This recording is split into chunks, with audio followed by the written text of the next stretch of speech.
안녕하세요. 부산에서 성형외과를 운영하며 살고 있는 36살 여성입니다. 원래는 서울 강남 지역에서 근무를 했지만 제 인생의 오점을 찍고 서울 생활을 청산하고 부산으로 내려왔어요. 찬란했던 제 인생에 잿가루가 뿌려진 것 같이 엉망인 순간이었지만 지금 생각해보면 그래도 나름의 복수를 하고 끝을 맺어서인지 속은 후련합니다.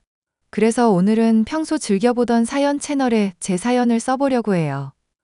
남편이 바람을 피웠다 하면 이야기 내용이 거기서 거기겠지만 기혼 여성이라면 그리고 한 번쯤 사랑에 배신을 당했던 분들이라면 많은 공감이 될 이야기입니다. 어떤 사연인지 궁금해하실 것 같아 지금 바로 사연 시작할게요. 제가 중학생이던 때 아버지의 외도로 부모님이 이혼을 하셨습니다. 마땅한 직업 없이 주부로만 지냈던 엄마는 다행히 외할아버지에게 물려받은 재산으로 부동산 투자를 시작하셨어요. 다행히 남다른 안목으로 투자하는 곳마다 재개발이 된다거나 집값이 뛰어서 많은 이득을 볼 수 있었습니다. 그래서 불과 몇 년 만에 300억이 넘는 자산가가 되셨고 남부럽지 않은 생활을 할 수 있었던 거죠. 어려서부터 하고 싶은 거, 먹고 싶은 거 다 하면서 공부에 취미가 있던 저는 의대에 진학했어요. 의대 졸업 후에는 서울 강남에서 선배가 운영하는 성형외과에서 경험도 쌓을 겸 일을 시작했고요. 거기서 상담팀장으로 근무하던 남편과 인연이 다 1년 반 정도 연애 후 결혼을 약속했습니다. 자기야, 상견례는 어디서 하는 게 좋을까? 어디 생각해 둔 곳 있어? 아무래도 지역은 서울이나 부산 둘 중에 하나로 하는 게 좋을 것 같아. 그럼 장모님 서울 구경도 시켜드릴 겸 서울에서 하는 게 어때? 그럼 내가 호텔 식당 예약할게. 플라자 호텔 괜찮지? 이번에 리뉴얼해서 오픈했다는데. 어머니도 괜찮으시죠? 너 친정이 부산이라고 했지. 그나저나 너희 엄마는 시골에서만 살아서 대도시의 삶을 잘 모를 거야. 그치? 어머니, 부산도 도시예요. 서울 다음으로 큰 행정 도시잖아요.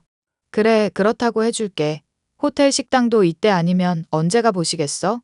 서울에 왔는데 호텔에서 밥은 먹어줘야지. 네가 적당한 곳 알아서 예약해두렴. 엄마, 부산 시골 아니야. 이 사람 집도 서울로 치면 강남인 지역에서 사는 거야. 얼마나 생활권이 좋은데? 그래봤자 서울이 아니잖니? 서울 아니면 다 시골이야. 좋으실 대로 생각하세요. 그럼 플라자 호텔로 예약할게요. 여기 주방장도 바뀌어서 이번에 평이 아주 좋거든요. 그래, 시골에서 올라온 사람 피곤하니까 좋은 거 먹여야지. 그래도 너 나름 재주 있다? 네? 어떤 제주요? 왜, 개천에서 욕난다고 하잖아. 그게 딱 너보고 하는 말 아니니? 내가 자세히는 안 물어봤지만 그런 시골에서 살면 형편이 넉넉하지는 않을 거 아냐? 그 형편에 의사까지 된 거 보면 너 정말 악착같이 살았겠구나 싶어서. 엄마, 그만해. 왜 그래? 부산도 도시라고. 왜 이 사람 무시하는데? 아이고, 너는 벌써 새아가 편드니? 내가 틀린 말 한 것도 아니고. 어머니가 생각하시는 것처럼 저희 집 그렇게 어렵지 않아요. 대학 가고 저 시집 보내실 정도로 여유 있으시고 노후 자금도 다 마련해 두신 상태예요. 그러니 예쁘게 봐주세요.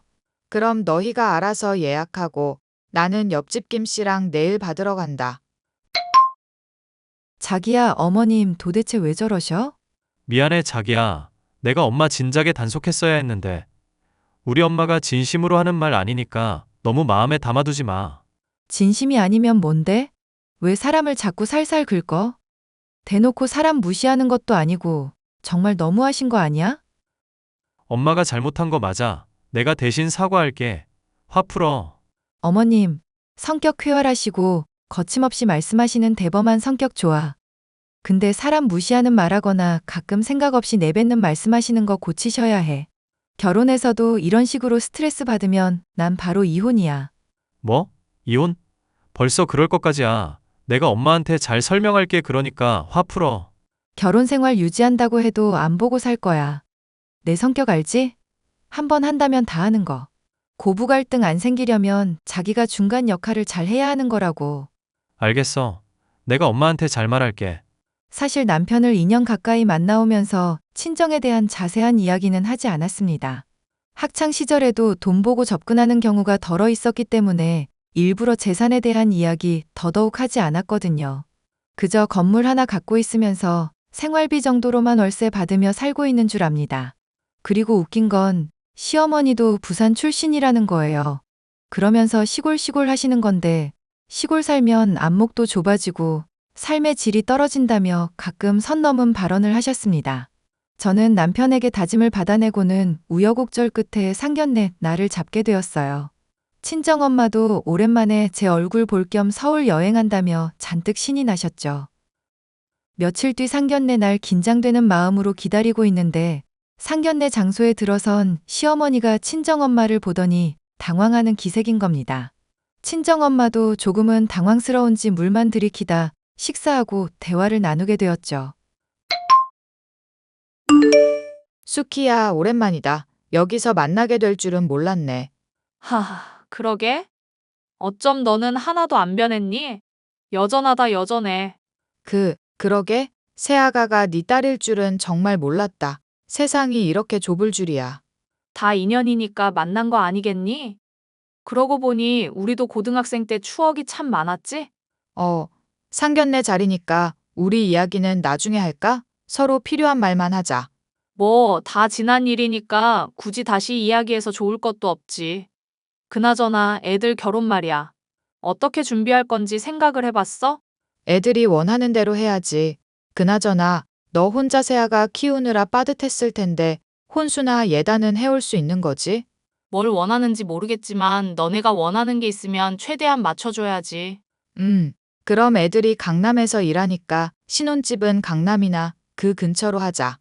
혼수나 예단도 남부럽지 않게 하고 새아가도 의사고 서로 보이는 게 있으니까 무조건 최고급으로 하자고. 그건 나도 마찬가지야. 살면서 수연이 기죽이는 일은 없을 거야. 집은 내가 알아서 마련할게. 굳이 무리하지 않아도 돼. 예단이나 혼수 채워 넣는 것도 빠듯할 텐데 왜 사서 고생이야. 너 아직도 예전의 나로 생각하면 오산이다? 찢어지게 가난해서 밥도 못 먹고 너희 집에서 구걸하던 예전의 내가 아니라고. 그러니까 걱정하지 말고 원하는 거 다 불러. 뭐든지 최대한 맞춰줄 테니까. 허세는 여전하구나. 딸 자식 앞이라고 자존심 부리는 거니? 자존심이 아니라 해줄 수 있는 여유가 있으니까 그렇게 말을 하는 거지. 너는 예나 지금이나 사람 말귀 마음대로 해석하는 건 여전하네? 너 말 다 했어? 아니, 아직 다 안 했는데?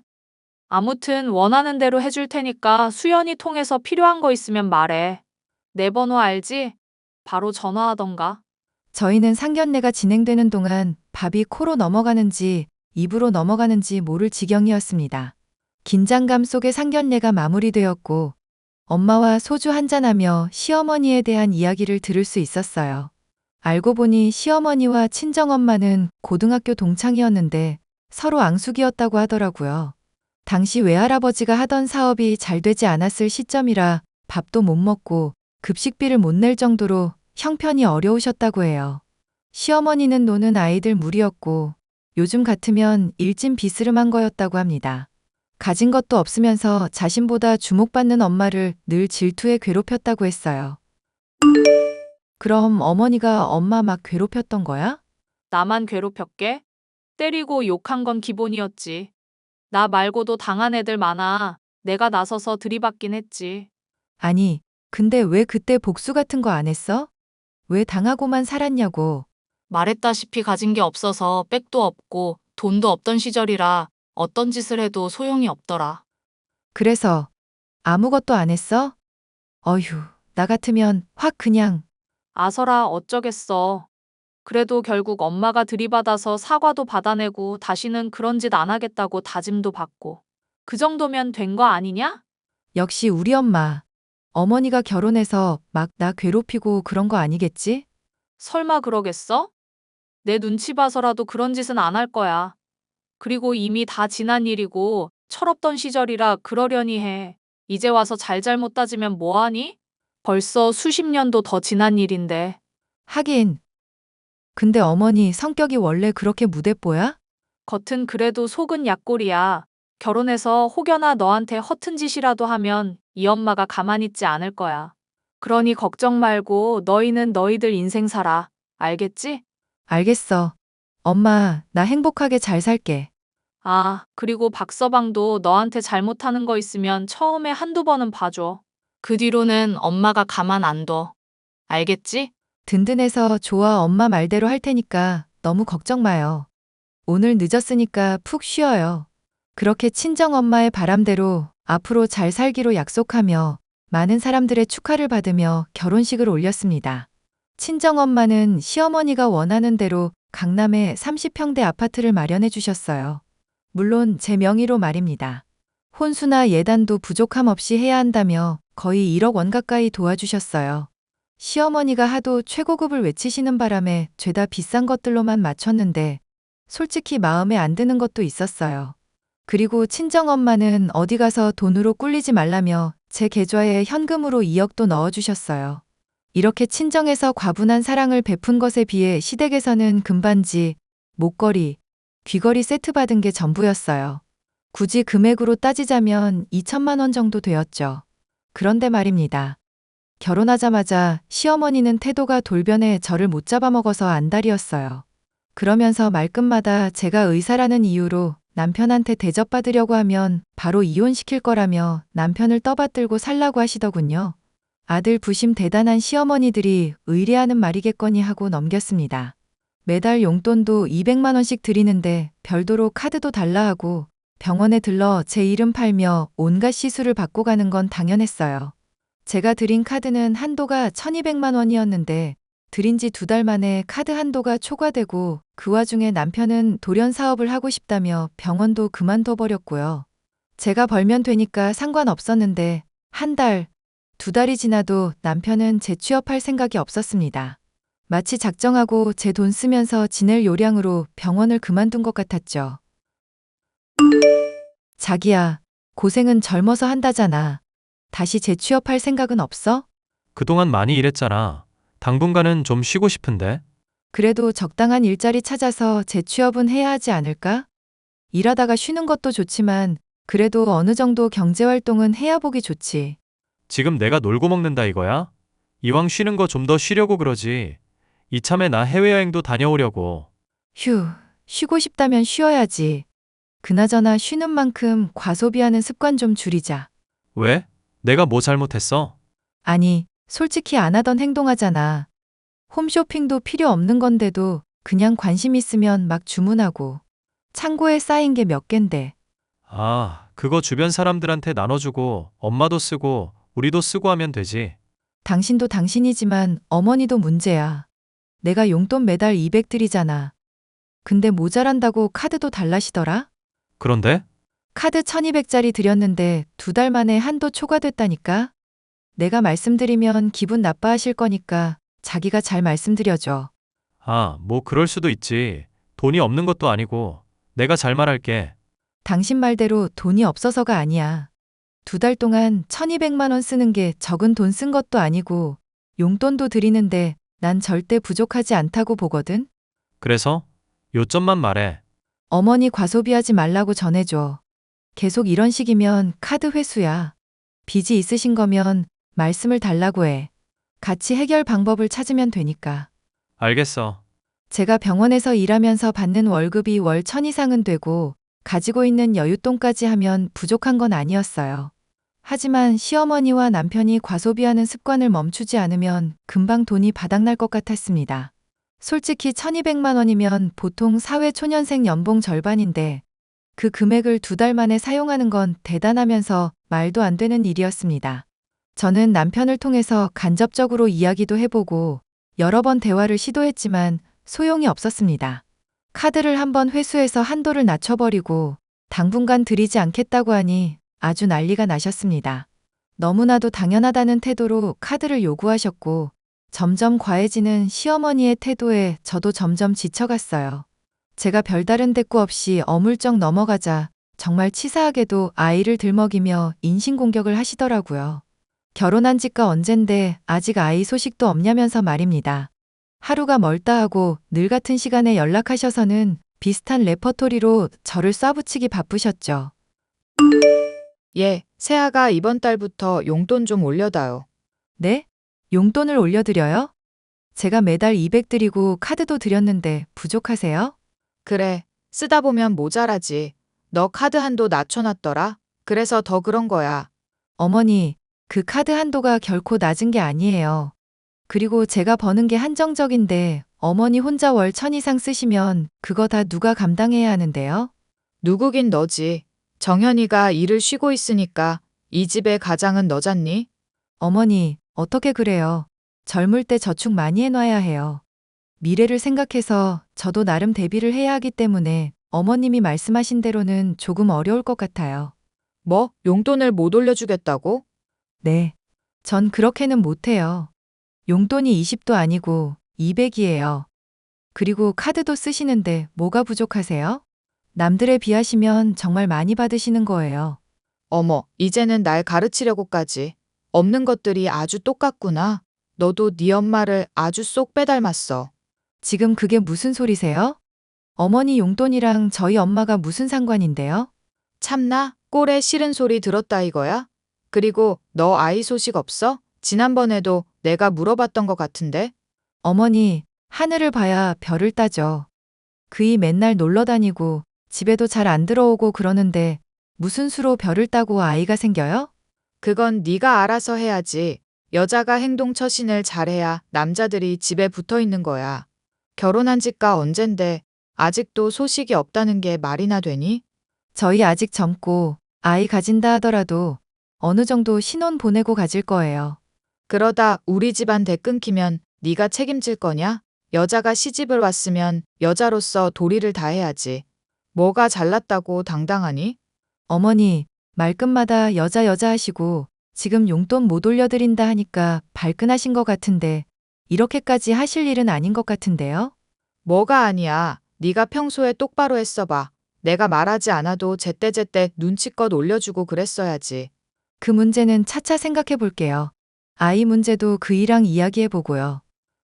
그래라. 그럼 난 마사지 예약이 있어서.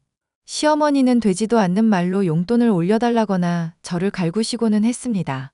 저도 사람인지라 처음 한두 번은 그냥 기분 좋은 잔소리겠거니 하고 넘겼어요. 하지만 한 번이 두 번이 되고 그게 계속되니 저도 기분이 상하고 말았죠. 저는 최대한 시댁과 연락을 안 하고 지내기로 했습니다. 남편은 여전히 취직할 생각은 하지 않고 모임을 자주 다녔고요. 어느 날 점심 식사를 하고 방에서 쉬고 있는데 병원 간호사가 저한테 할 말이 있다고 하는 겁니다. 우물쭈물하며 자기가 며칠 고민하다 말하는 거라며 저한테 웬 사진과 동영상을 보여주는데 아주 기가 막혔습니다. 얼마 전에 그만둔 간호사와 익숙한 모습의 남자가 있었는데 바로 남편이었어요.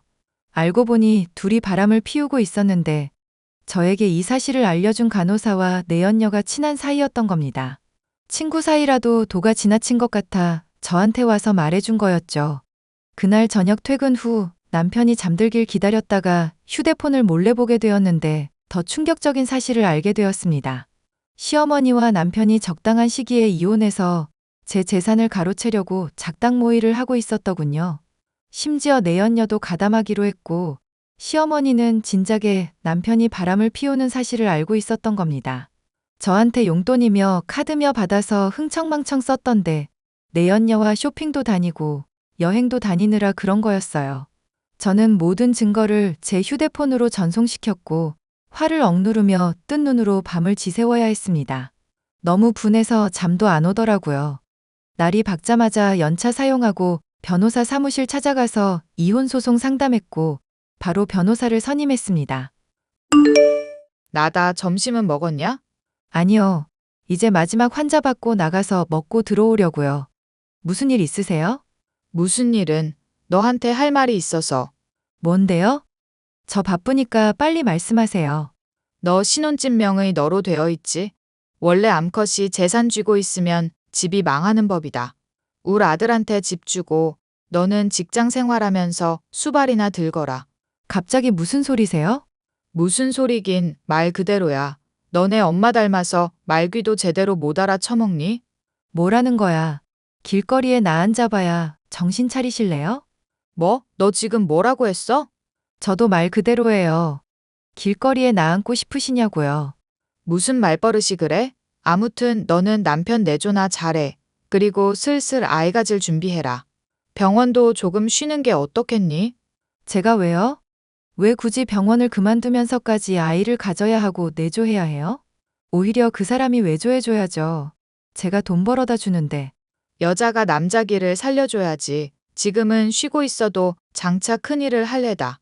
아이 낳고 쉬면 내가 나중에 병원 소개해주거나 알아서 취직하면 되잖니. 너 그 정도 능력도 안 돼? 그러면서 우리 아들이랑 결혼한 거야? 어머니, 말씀은 똑바로 하세요. 능력은 차고 넘치죠. 없는 건 그이가 없는 거고요. 안 그래도 저도 말씀드릴 거 있었거든요. 뭔데? 저 그이랑 이혼하겠습니다. 왜인지는 어머니가 더 잘 아실 거예요. 야, 너는 이혼이 그렇게 쉬운 줄 아냐? 이참에 재산 분할하면 되겠구나. 부부가 가진 재산은 공동 재산인 거 알지? 신혼집 시세가 18억이니까 더도 말고 9억 내놔라. 뭐라고요? 9억이요? 9억이 뉘 집게 이름인가? 위자료에 보상금 거하게 토해내고 싶지 않으시면 입 닥치고 가만히 있으세요. 뭐? 야, 저는 그 길로 이혼 소송을 진행했습니다. 당연히 상간녀 소송도 진행했죠. 모든 사실을 친정엄마에게 알렸고 당장이라도 서울에 오시려는 거 겨우 막았습니다. 그리고 시어머니가 그동안 흥청망청 써버린 돈도 모두 보상받길 원한다며 청구 소송을 걸어버렸어요. 이혼 소송을 진행하면서 알게 된 건 시댁은 가진 것 없는 빈털터리였다는 겁니다.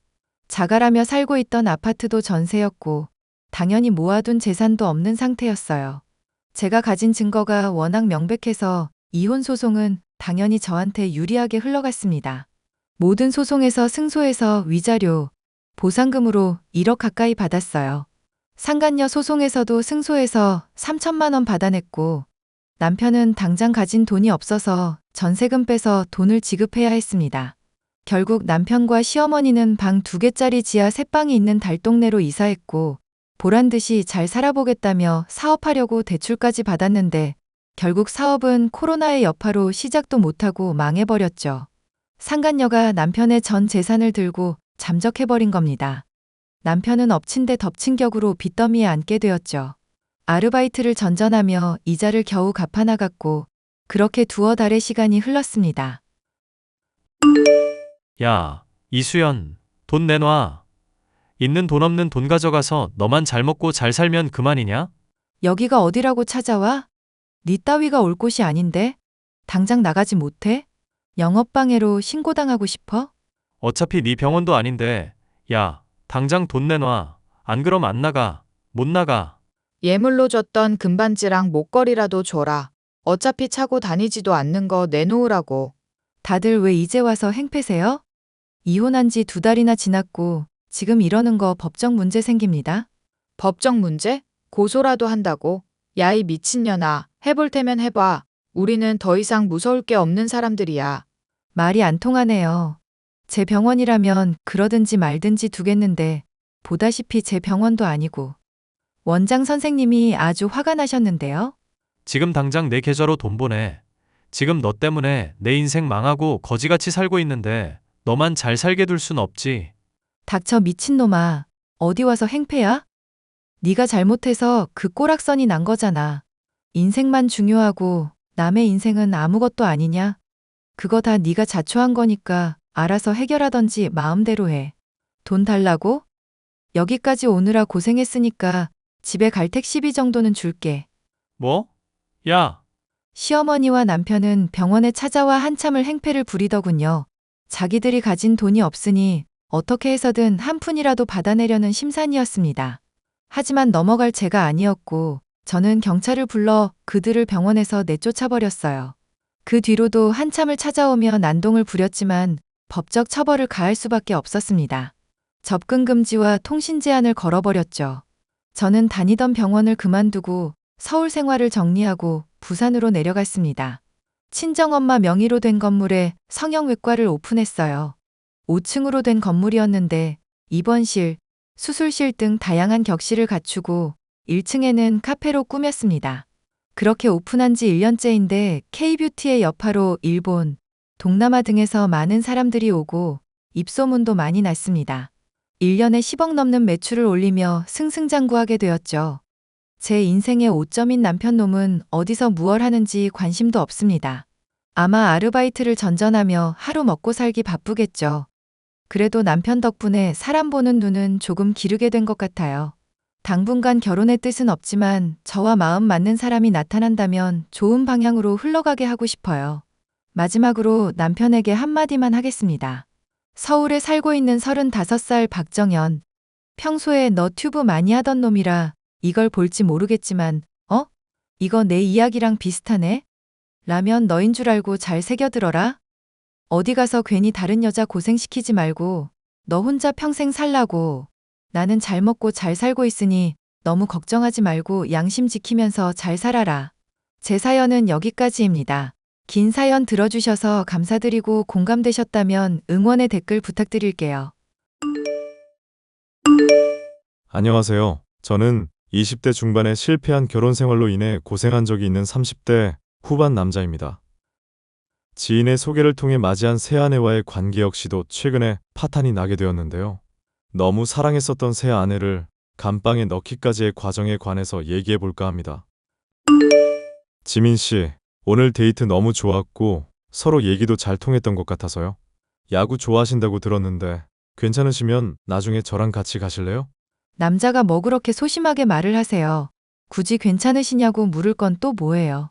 오늘 밥 드실 때도 너무 저 배려하셔서 오히려 불편했는데.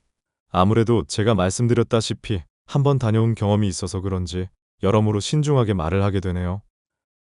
에이, 이걸 또 진지하게 받으시기는. 야구 좋아하고 같이 갈 마음 있어요. 대신 다음에는 조금 더 편하게 저 대해주셨으면 좋겠어요. 알겠죠? 그리고 저도 커피값 정도는 내게 해주시고요. 아, 오빠분이랑 돈 문제로 요즘 고민이 많다고 하셔서 제가 냈었는데 많이 불쾌하셨나요? 또 진지하게 받으신다. 그냥 오빠랑 돈 문제로 고생이라는 건 엄살 부리듯이 말한 거죠. 어릴 때부터 오빠가 좀 사고를 많이 쳤었거든요. 저 학교 다닐 때만 해도 막 남자들이 오빠 때문에 오히려 저한테 관심 있어도 무서워서 못 다가오고 그랬다니까요. 얼굴이 예쁘셔서 학교 다녔을 때 인기 많으셨을 것 같습니다. 그런 얘기 많이 듣기는 해요. 꾸준히 관리한 덕분이죠. 어쨌거나 오늘 아주 즐거웠으니까 다음에 또 봐요. 식당 하신다고 들었는데 나중에 요리도 한번 대접해 주시고. 결혼할지도 모르는데 남편 될 사람이 요리 얼마나 잘하는지 미리 알면 좋잖아요. 결혼이요? 지민 씨가 거기까지 생각하고 계신지는 몰랐네요. 저도 이제 30 넘어서 결혼 생각하고 있고 서로 말도 잘 통하고 성격도 맞으면 문제될 거 없잖아요. 그렇다고 또 무조건 결혼하겠다는 건 아니니까 적당히 긴장은 하고 있기? 첫 만남부터 시원시원한 성격의 아내는 회사에서 격리 일을 하고 있었는데 식당을 운영하는 제게 사귀게 된 초반부터 적극적인 태도였습니다. 아내 역시도 결혼을 적극적으로 바라고 있었던지라 결혼을 하게 되었는데 행복할 줄만 알았던 결혼 생활은 시작한 지 얼마 되지 않아 형님 때문에 위기를 맞이하게 되었는데요. 당신 나한테 왜 그동안 숨기고 말 안 했어? 왜 나한테 거짓말했냐고. 내가 당신한테 무슨 거짓말을 했다고 그래. 그리고 무슨 말인지 사람이 알아듣게는 말을 해라 좀. 형님이 전과자라는 얘기 왜 나한테 숨겼는지 이유 똑바로 말해야 할 거야. 그걸로 사람들이 수군거리고 있던데 대체 무슨 범죄를 저질렀는지도 다 말하라고. 무슨 일인가 했더니 역시나 별거 아닌 거로 열 올리고 있으시네. 우리 남편. 뭐? 결혼한 지 1년도 안 된 아내 오빠가 범죄자인 게 별거 아닌 일이야? 사람들 얼굴 보기 창피할 내 걱정은 조금도 안 해? 오빠 친구가 음주운전을 하다 사고를 냈거든. 근데 오빠도 술에 많이 취해 있어서 그거 제대로 못 말려서 전과 생긴 거야. 나도 법 아니까 거짓말할 생각 마. 제대로 못 말렸다고 사람이 징역까지 살 일이 뭐가 있는데? 방조에도 잘못 안 크면 벌금형 정도로 끝나는 거로 알고 있거든? 같이 탄 인간이 오빠 물고 늘어져서 억울하게 옥살이한 거라고. 그 말을 지금 나보고 믿으란 말이야? 세상 사람들이 하는 말이 그렇게 신경 쓰여? 내가 하는 말이 막 다 거짓말 같고 그래? 그러면 이혼해. 이혼하면 되겠네. 형님이 범죄자가 아니라고 누명을 쓴 거라며 억울하다 호소하는 아내의 말이 사실 그렇게 신뢰가 가지는 않았습니다. 하지만 이미 실패한 결혼으로 부모님에게 실망하게 해드린 저로서는 이혼이라는 단어는 상상도 하기 힘든 것이었죠. 아내 때문에 어떻게 해야 할지 모르겠어. 성격 시원시원해서 이런 거 다 말하는 사람일 줄 알았는데 감추고 있었다는 게 너무 화가 난다. 그래도 나이 찬 데다 한번 다녀온 노총각이랑 결혼해준 며느라기 아니냐. 그만한 정도라면 네가 참아주고 살아야지. 게다가 네 형님 억울하게 누명 쓰고 옥살이 한 거라며? 말은 그렇기는 한데 얼굴 딱 한 번밖에 본 적 없는 사람이니까 믿어야 할지 모르겠어. 사람 좋게 웃고 있어도 사기꾼인지 아닌지 알게 뭐야. 너 전처도 의처증 증세 때문에 이혼했었던 거 생각해봐라. 괜히 의심하고 그러면 한도 끝도 없다. 사람이 믿으면서 살아야 하는 거지. 집사람 당연히 믿고야 싶지. 그런데 결혼한 지 얼마 되지도 않아서 이런 비밀이 나올 정도면 앞으로는 또 어떨까 걱정돼서 그래. 엄마 말대로 의심 안 하고 살고 싶은데 집사람이 잘해줘야 하는 일이잖아. 그리고 의처증 증세를 내가 보인 게 아니라 전처가 바람을 피우던 일이 있었다니까. 바람 피운다는 증거는 그래서 잡았고 아니라고 하는 거 네가 심증만으로 우겨서 양 집안 떠들썩했던 거 생각하면 지금도 골치가 아프다. 사람 사이라는 게 원래 확실하게 드러나기 전에는 괜히 들쑤시는 게 아니야. 의심이 가는 상황인데도 가만히 있으라는 거야? 아니지, 이거사. 의심스러운 게 느껴져도 괜히 추궁하면서 빠져나갈 여지를 주지 말라는 거 아니냐. 확실하게 잡을 거 아니면 참고 믿고 살라는 얘기고, 알겠니? 무슨 말인지는 알겠어. 내가 어느 정도는 알아서 해볼 테니까 엄마는 너무 신경 쓰지 마. 몸도 안 좋은데 스트레스 받아봤자 좋을 거 없잖아. 엄마의 말을 들으니 아직 확실한 것도 드러나지 않은 상황인데 제가 너무 감정적으로 격앙이 되었나 돌이켜보게 되었는데요. 형님이 범죄자라고 해도 아내의 말처럼 억울하게 옥살이를 한마당이라고 하면 이해 못해줄 것도 없다 싶었습니다. 사실 이런 것보다 더욱 큰 문제는 형님이 아니라 아내라는 사람 자체가 의심스러운 면이 계속 보인다는 것이었지만요. 여보, 나 가방끈이 좀 너덜거리는 것 같아서 새로 하나 장만할까 생각 중인데. 그럴 만한 형편되니까 사는 거고 기존 물건 고장나서 사는 거니까 이걸로 괜히 잔소리하지 마. 당신 가방 산 지 얼마나 됐다고 또 새 가방을 사? 원래 능력 있는 사람은 2달에 한 번씩 또 가방 사고 잘만 그런다더라. 내 친구들만 해도 한 달에 한 번씩 가방 바꾸는 애만 셋이야. 중소기업 격리라고 해봐야 벌이 뻔한데 미래 준비는 안 하고? 어차피 당신이 식당 일 하면서 돈 잘만 벌고 있는데 뭐가 걱정이야. 그리고 당신 말 맞다나 내 월급 모아봤자 얼마 안 되는 건데 그거 모아서 가방 사겠다는 거잖아. 당신 돈 쓴다고 해봐야 얼마 쓰지도 않아. 저번에 가방값 알아보니까 800만 원이 넘더라. 내 돈 얼마 쓰지도 않았는데 당신은 그럴 돈이 대체 어디서 나는 거야? 말했잖아. 내 삶의 보람이 힘겹게 돈 벌어서 편하게 쓰는 거라고. 평상시에 들어가는 식비며 교통비며 아끼다 보면 다 수가 있지요. 심지어 나 핸드폰도 대학 시절 때 샀던 거 아직 쓰고 있잖아. 나 보기보다 검소한 사람인 거 알면서. 평범하게 버는 사람이면 형편 맞춰서 평범하게 쓰도록 하자. 나나 당신이나 언제까지 건강한 몸으로 돈 벌 수 있는 거 아니잖아. 나중에 몸 아플지도 모르는 시기 대비해서 돈도 저축해놓고 그렇게 해야지. 솔직히 나 당신 가방 꼴도 보기 싫어서 그 근처로도 안 가는 거 알아? 돈이 그렇게 좋아? 결혼 전에는 이런 문제 초연한 사람처럼 굴더니 결혼식장 내가 비싼 곳에서 잡자니까 얼마든지 그렇게 하라며 시원시원하던 사람이 왜 이래? 그거야 당신이랑 기념할 만한 날이니까 나도 시원하게 쓴 거고 가방이야 수선만 해도 새 것처럼 오랫동안 쓸 수 있는 건데 왜 자꾸 과소비하냐는 거야. 제발 좀 구질구질하게 굴지 좀 마. 회사 가뜩이나 사람들 많이 없어서 서로 어떻게 사나, 어떻게 지내나 소문 도는 거 알기나 해? 당신이야 속 편하게 손님들 상대하면서 요리만 만들면 그만이지. 그런데 나는 사람들 인맥 관리며 평판이며 신경 쓸 게 한둘 아니라고. 가방 수선해서 쓰는 거 티라도 나면 그날로부터 거지니 뭐니 하면서 안 좋은 평판 도는 거 순식간이야. 그런 회사 때문에 스트레스 받으면 때려치우고 내일이나 도와. 당신도 차라리 그게 속 편하겠네. 회사 생활 힘들다고 내가 언제 말한 적 있어? 나도 그런 게 싫기는 해도 퇴사하고 싶을 정도는 아니라고. 정 그렇게 미래 걱정을 하고 싶으면 보험이나 빵빵하게 들든지. 아내는 평범한 회사의 격리임에도 소비가 무슨 부잣집 사모님 수준은 되었던지라 솔직히 걱정이 이만저만이 아니었습니다. 저 몰래 대출을 받고 사치를 부리나 생각을 해보기도 했었지만 딱히 그런 것도 아니었으니 그 돈이 다 어디서 나오는지 궁금할 지경이었죠. 사치가 날이 갈수록 심해지는 것은 차치하고서 돈과 관련한 지식에 빠삭한 것 역시도 수상한 모습이었습니다. 여보, 어머님이 몸이 많이 안 좋다고 하셨잖아.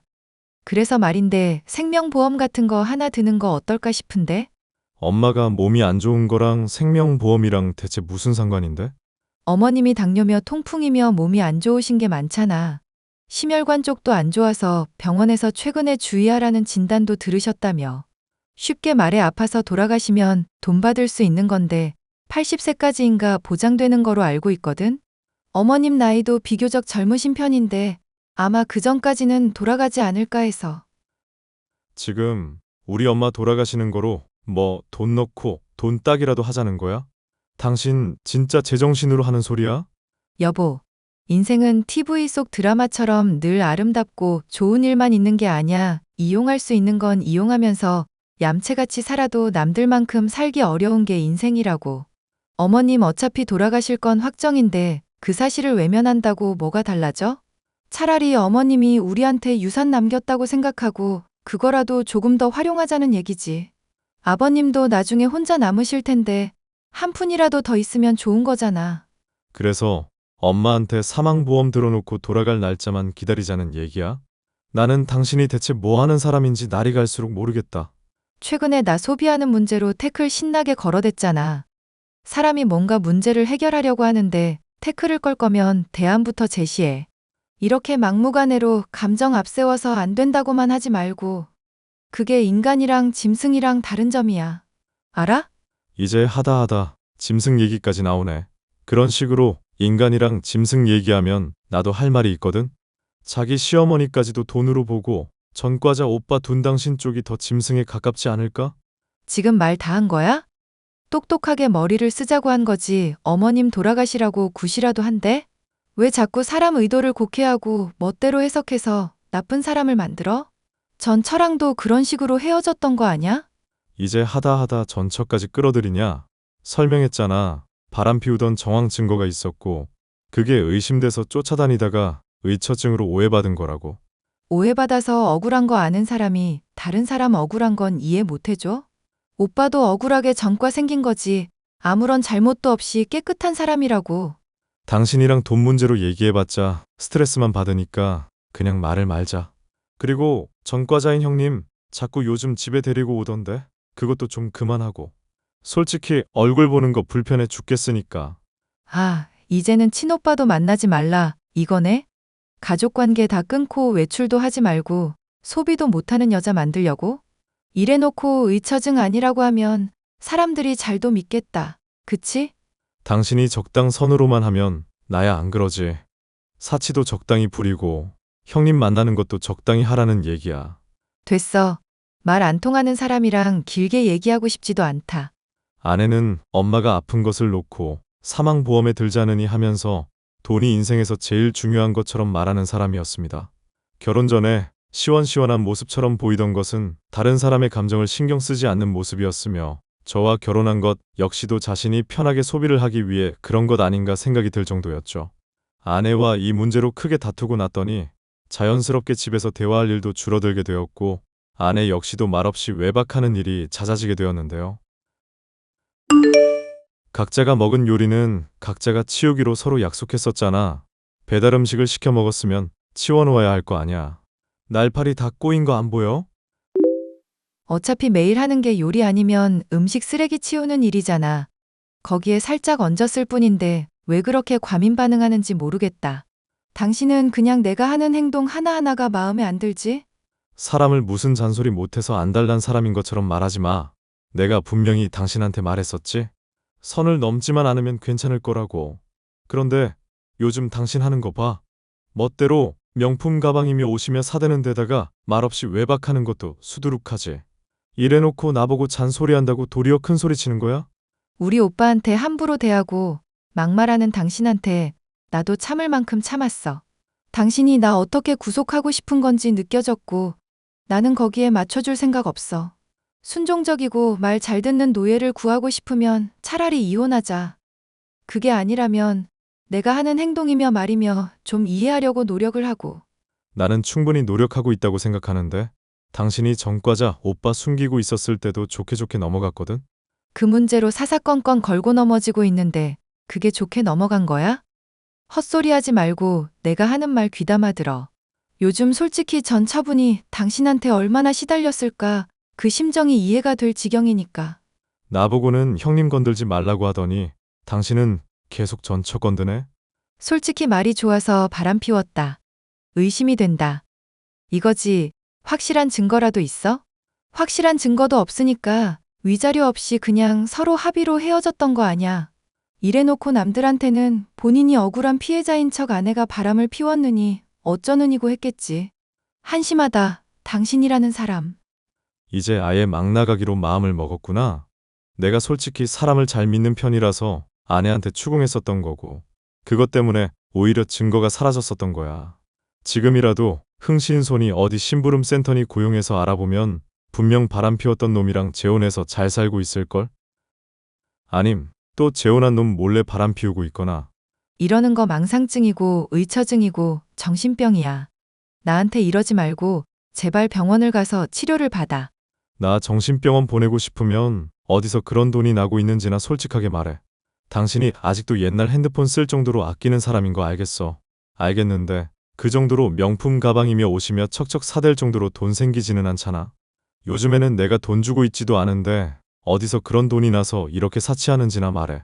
설마 당신 남자 만나서 노래하고 술 마시고 그런 일 하는 거 아니야? 이제 하다가 아내를 술집 여자 취급하는 거야? 그러니까 돈 어디서 나는지 말하라고. 어디 사채를 끌어다 쓰고 있는 건지 몸을 팔고 있는 건지 사실이라도 확실하게 알자. 좀. 지금 확실하게 드러난 건 뭔지 알아? 아내를 몸 팔거나 사채 쓰는 정도로밖에 보지 않는 당신이라는 사람의 인격이야. 내가 주식에 투자해서 대박을 터뜨렸다거나 다른 방법으로 돈을 벌고 있다고는 생각을 못 하나 봐? 아내가 사치하는 돈의 출처를 확실하게 밝히라고 해도 인신공격만 가할 뿐 속 시원한 대답을 들려주지 않으니 의심이 날로 커져만 갔습니다. 저는 종종 식당 일을 쉬면서 아내를 몰래 따라다녔었고 마침내 수상한 모습을 목격하게 되었습니다. 회사가 아닌 펜션으로 차를 몰아 주위를 두리번거리던 아내가 펜션에 들어가는 모습을 보니 뭔가 확실히 수상한 일이 있다 싶더라고요. 저는 잠시 기다리다가 펜션에 급습했고 아내와 형님이 돈더미를 정리하고 있는 모습을 볼 수 있었습니다. 이게 다 무슨 돈이야? 당신이야말로 이게 뭐 하는 짓이야? 혹시 식당 일 한다고 해놓고 나 몰래 미행했던 거야? 지금 그게 중요해? 당신이야말로 회사 간다는 사람이 왜 여기서 이러고 있어? 이 돈들이 다 뭔지나 빨리 설명해. 매제, 제가 대신 설명할게요. 제가 계모임 비슷한 걸 하고 있는데 거기 돈 동생이 정리하는 거 도와주고 있던 거예요. 걔 모임에서 돈 받은 거라고요? 그게 이렇게나 많은 돈이 됩니까? 제가 자랑을 안 해서 그렇지 나름 인맥이 괜찮습니다. 이 돈 여기저기 투자하고 굴리다 보면 나름 부수입이 생기는데 동생이 그거 돕기도 하면서 돈 받고 있어요. 그럼 왜 그걸 말 안 하고 계속 감추고 있었는데요? 매제 몰래 돈 생기는 거 알면 본인이 편하게 못 쓸까봐 감추고 있었던 모양이네요. 오해 더 생기기 전에 말을 하라고 저도 여러 번 권했는데 아시다시피 제 동생 고집이 좀 세야 말이죠. 당신, 지금 형님한테 들은 말이 다 진짜야? 진짜지 뭐겠어. 하여튼 사람이 의심은 많아서. 정당하게 버는 돈이면 왜 그동안 나한테 말을 안 하고 있었어? 말했으면 내가 다 이해했을 텐데 괜히 감추고 있었으니까 사람을 오해하잖아. 당신이 나 못 믿고 자꾸 추궁하는 거 열받아서 그랬다. 왜? 솔직히 나도 밝히고 싶지 않았다가 언젠가 말해야지 생각하고 있었는데 왜 사람이 기분이 나쁘게 말을 하냐고. 그리고 또 말했는데도 또 따지고 들고 의심할 거 생각하니까 엄두도 안 났고. 미안해. 내가 당신이 그런 생각하고 있는 줄도 모르고 의심만 했었네. 앞으로는 이런 문제로 당신 힘들게 하지 않으려고 할게. 정말 미안. 그렇게 사과했으면 됐어. 솔직히 이런 문제로 다투는 거 나도 힘들었거든. 펜션을 급습해 많은 돈의 출처에 대해 형님과 아내의 해명을 들었지만 어딘지 영석연치 않은 기분이 들었습니다. 하지만 어차피 추궁을 해봤자 거짓과 변명만 일삼을 것이 틀림없었고 엄마에게서 들은 것처럼 더욱 확실한 증거를 잡기 전까지는 믿어주는 척해야겠다고 생각을 하고 있었습니다. 일부러 아내가 권하는 대로 엄마의 사망보험까지 들며 아내를 이해해주는 척 굴었죠. 아내의 신뢰를 얻는 한편 가만히 기회를 노리다 아내가 회사 회식으로 술에 취한 날 핸드폰을 뒤졌는데요. 아내의 핸드폰에는 형님과의 대화 내용이 전혀 보이지 않았고 저와 나눈 일상적인 대화밖에 보이지 않았습니다. 엄마, 나 정말 의처증이 맞기는 맞나 보다. 얼마 전에 아내가 회사 일한다고 해놓고 펜션에 나 몰래 가길래 미행했었는데 그냥 형님이랑 일하고 있었던 거였더라고. 나 정말 병원 치료라도 받아야 하려나? 회사 일한다고 거짓말하고 간 거면 이상한 거 아니니? 그냥 나한테 돈 따로 벌 방법이 있는 거 말하기 싫어서 그랬었던 건가 봐. 네 전처야. 네가 그냥 수상하다고만 말해서 솔직히 엄마도 믿기지 않았었다. 그런데 거짓말까지 하고 몰래 지 오빠 만나는 거면 수상하게 생각할 만도 하지 않니? 엄마가 확실하게 하라고 했었는데 알아낸 건 그게 전부냐? 암만 생각해도 이상하길래 아내 핸드폰도 몰래 확인해봤어. 그런데 형님이랑 얘기한 내용이 전혀 없더라고. 그건 이상한 게 발견이 안 됐다는 거지. 이상하지 않다는 거 아니잖니. 그리고 오빠랑 그렇게 자주 만났다면서 대화를 한 번도 안 했다는 게 말은 되고? 엄마 하는 말 들어보니까 확실히 이상하기는 하네. 그럼 대화 내용을 나 볼까봐 몰래 지웠던 걸까? 방법이야. 이 엄마가 모를 일이지. 이 문제 더 파고들다 보면 내가 의처증이라는 게 확실해지기만 할 것 같아서 겁나. 괜히 의심만 늘어서 지금 아내랑도 이혼하게 돼버리면 엄마한테 스트레스 많이 줄 것 같아서 걱정이고. 사망보험 가입까지 시켜놓고 알아낸 게 전혀 없어서 미안. 엄마는 말이다. 같이 살 가치 없는 사람이랑 내 아들이 같이 사는 게 더 스트레스다. 그런 걱정은 내려놓고 뭐든 네 마음 가는 대로 하렴. 이혼할 때 하더라도 속이 후련해야 하지 않겠니? 엄마의 격려를 받은 저는 아내와 이혼까지도 불사할 각오로 집안을 뒤졌습니다. 한참을 뒤지던 저는 아내의 꼴보기 싫던 명품 가방들의 안에서 최신형 핸드폰을 하나 발견할 수 있었는데요. 거기에는 아내와 형과 관련된 진실이 고스란히 담겨 있었습니다. 네 이번 남편, 인간이 왜 그렇게 혐오스럽냐? 사람을 무슨 범죄자라도 되는 것처럼 쳐다보는데 눈가를 뽑아버리고 싶더라. 성질 죽여 오빠. 지금 있는 보이스피싱 전과에다 폭력까지 더하려고 그래? 감옥 다녀오고 확실히 배워왔으면 사람이 더 프로페셔널하게 마음부터 단단해져야지. 잔소리는 됐고 할망구 하나 죽을 날 얼마 남지 않았다며? 사망보험금 챙긴 다음에 이혼 위자료도 챙기려면 의처증 증거도 미리 많이 준비해놔. 알겠어? 오빠가 말 안 해도 내가 이 일은 더 전문가다. 회사 이용해서 돈 세탁하는 거랑 빼돌리기도 적당히 하고 목표한 금액 모을 때까지는 평범하게 지내기로 했잖아. 돈 쓰는 것도 좀 줄여봐. 어차피 남편이 돈 많이 벌고 있는 덕분이라고 회사 사람들이 알고 있어서 괜찮아. 내가 의심 살 일 함부로 만들면서 허술하게 하는 사람이야? 오빠 보이스 피싱 일도 내가 야무지게 도와줬던 거 기억 안 나나 보네? 내가 내 용돈은 알아서 챙기게 내버려 두셔. 보이스피싱 일도 잘하다가 한번 까딱하면 와르르 무너져 내리는 거야. 괜히 용돈이니 뭐니 푼돈 집착하다가 이번처럼 네 남편한테 오해 살 일 만들지 말란 얘기야. 걱정하지 마. 나 의심했던 거 미안한지 지 엄마 사망보험까지 들고 거의 내 종노릇 하고 있으니까. 당분간은 내가 뭔 말을 해도 오냐오냐 하면서 믿어줄 거니까 최대한 써먹어야지. 아내의 핸드폰은 주기적으로 대화를 삭제한 모양인지 모든 범죄에 관한 내용이 담겨 있지는 않았지만 그 내용만으로도 그간의 수상한 모습들을 이해하기에는 충분했습니다. 억울하게 전과자가 되었다던 형님은 보이스피싱 사기에 폭력의 전과까지 있는 범죄자였고 아내 역시도 그런 형님을 도와 공모했던 데다 회사 돈을 횡령하고 있는 범죄자였던 것이죠. 저는 범죄의 증거를 다 찍어두고 경찰에 신고해서 형님이 머무는 펜션을 고발하는 한편 아내 역시도 경찰에 신고했습니다. 아내는 경찰이 자신과 오빠를 잡으러 오고 있는 줄도 모르고 제가 차려준 밥을 먹으며 헛소리를 하더군요. 밥은 맛있는데 영 입맛이 없네. 입맛이 왜 없는데? 뭐 걱정거리라도 있어? 당신이 나 의심해서 몰래 따라왔던 날 생각하면 지금도 가슴이 막 벌렁벌렁거려. 솔직히 그거 생각하면 당신, 나 죽을 날까지도 종처럼 지내야 하는 거 알지? 그래서 하고 싶은 말이 뭐길래 그래? 시어머니 용돈 말이야. 인제 그만드리는 거 어떨까? 어차피 곧 돌아가실 건데 아까운 돈 조금이라도 아끼는 게 좋지 않을까? 아, 엄마 용돈을 끊자는 말이야? 어머님 용돈으로 나갈 돈으로 나 피부과나 20회 끊어주라. 당신이 나 의심하고 스트레스 줘서 그런지 피부가 푸석푸석해지고 좀 거뭇해진 것 같아서. 괜찮지? 깜빵 들어가는 년이 피부과 같은 소리 하고 있네. 뭐? 지금 당신 깜빵이라고 그랬어? 나 술 먹은 것도 아니고 왜 갑자기 헛소리야? 너야말로 술 먹었냐? 왜 사람 말귀를 못 알아듣고 그래?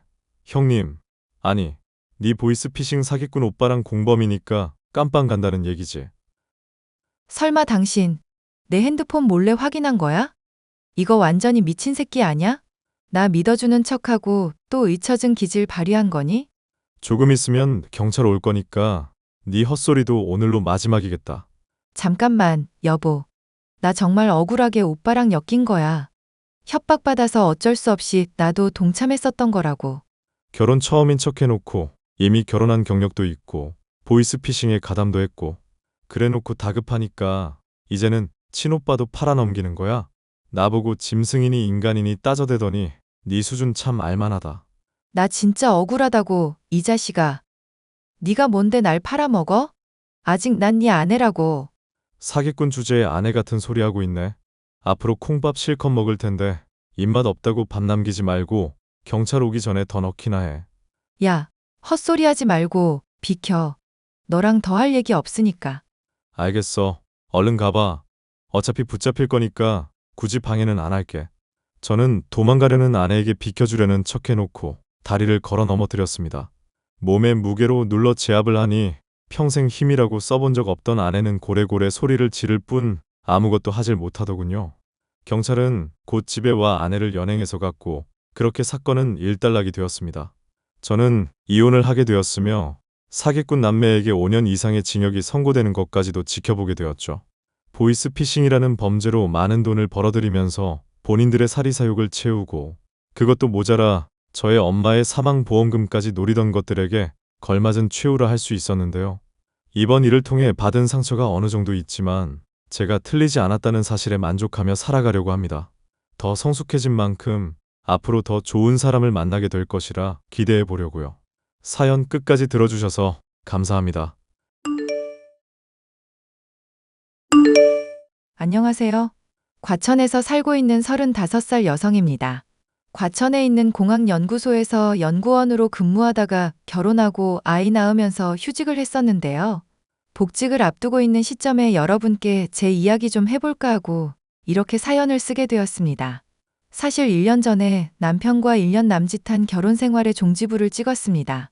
사연을 보다 보면 보통 겪는 시댁과의 갈등, 남편과의 문제, 저도 그런 이유로 이혼했어요. 제가 너무 유난을 떨었나 싶었지만 의외로 저는 약한 수준이더라고요. 어떤 사연인지 궁금해하실 것 같아 지금 바로 사연 시작하겠습니다. 저는 30살이 넘는 나이에 남편을 만나 결혼했고 노산일까 걱정했지만 다행히 허니문 베이비로 아이가 생겼습니다. 연애하면서 남편은 자기 할 일 알아서 하고 남한테 싫은 소리 못하는 순진한 성격이었어요.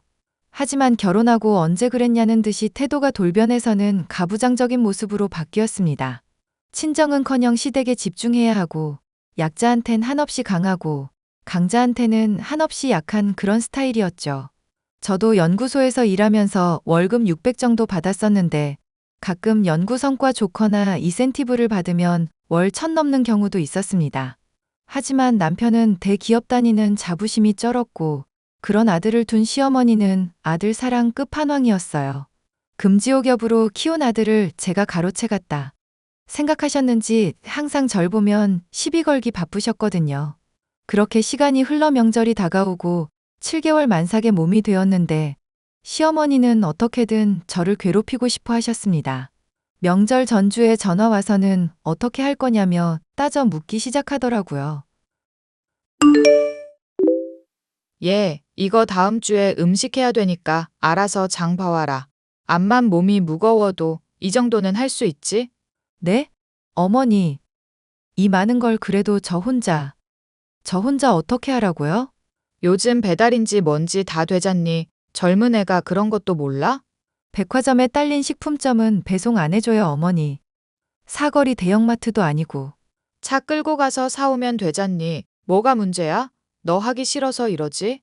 아니요. 저 몸도 무겁고 조금 무리이지 싶은데요. 젊은 애가 핑계도 좋다. 배달되니까 그냥 보라는 대로 봐. 임산부인데 도와주는 사람 한 명이라도 있겠지. 아니, 어머니. 같이 보시면 좀 더 편하시잖아요. 제가 잘못 골라서 교환해야 하거나 그런 경우가 생기면 어떻게 해요? 뭐 네가 알아서 바꿔와야지. 다 늙은 내가 그런 것까지 신경 써줘야 하니? 휴. 일단 알겠습니다. 한숨 쉬지 마. 뭐 힘든 일이라고 그래? 나 때는 애 낳기 전날까지 밭일하고 그랬다. 어머니, 저 노산인데다가 컨디션 조절 잘해야 한다고 말씀드렸잖아요. 노산인 게 내 탓이야? 자랑이다. 그리고 비용은 네가 내는 거다. 명절에 용돈도 기대하마. 제가 말씀을 안 드려서 그렇지, 어머님 되게 무개념 행동하시는 거예요. 누가 만삭 며느리한테 간단한 것도 아니고, 이렇게나 많이 장을 보고 오라고 하세요? 너 지금 나한테 무개념이라고 했냐? 너야말로 집에서 아무것도 안 하고 시간이 남아도는데 이런 거 시키는 게 잘못이니? 친정에서 그렇게 가르치던? 저희 친정 들먹거리지 마시고요.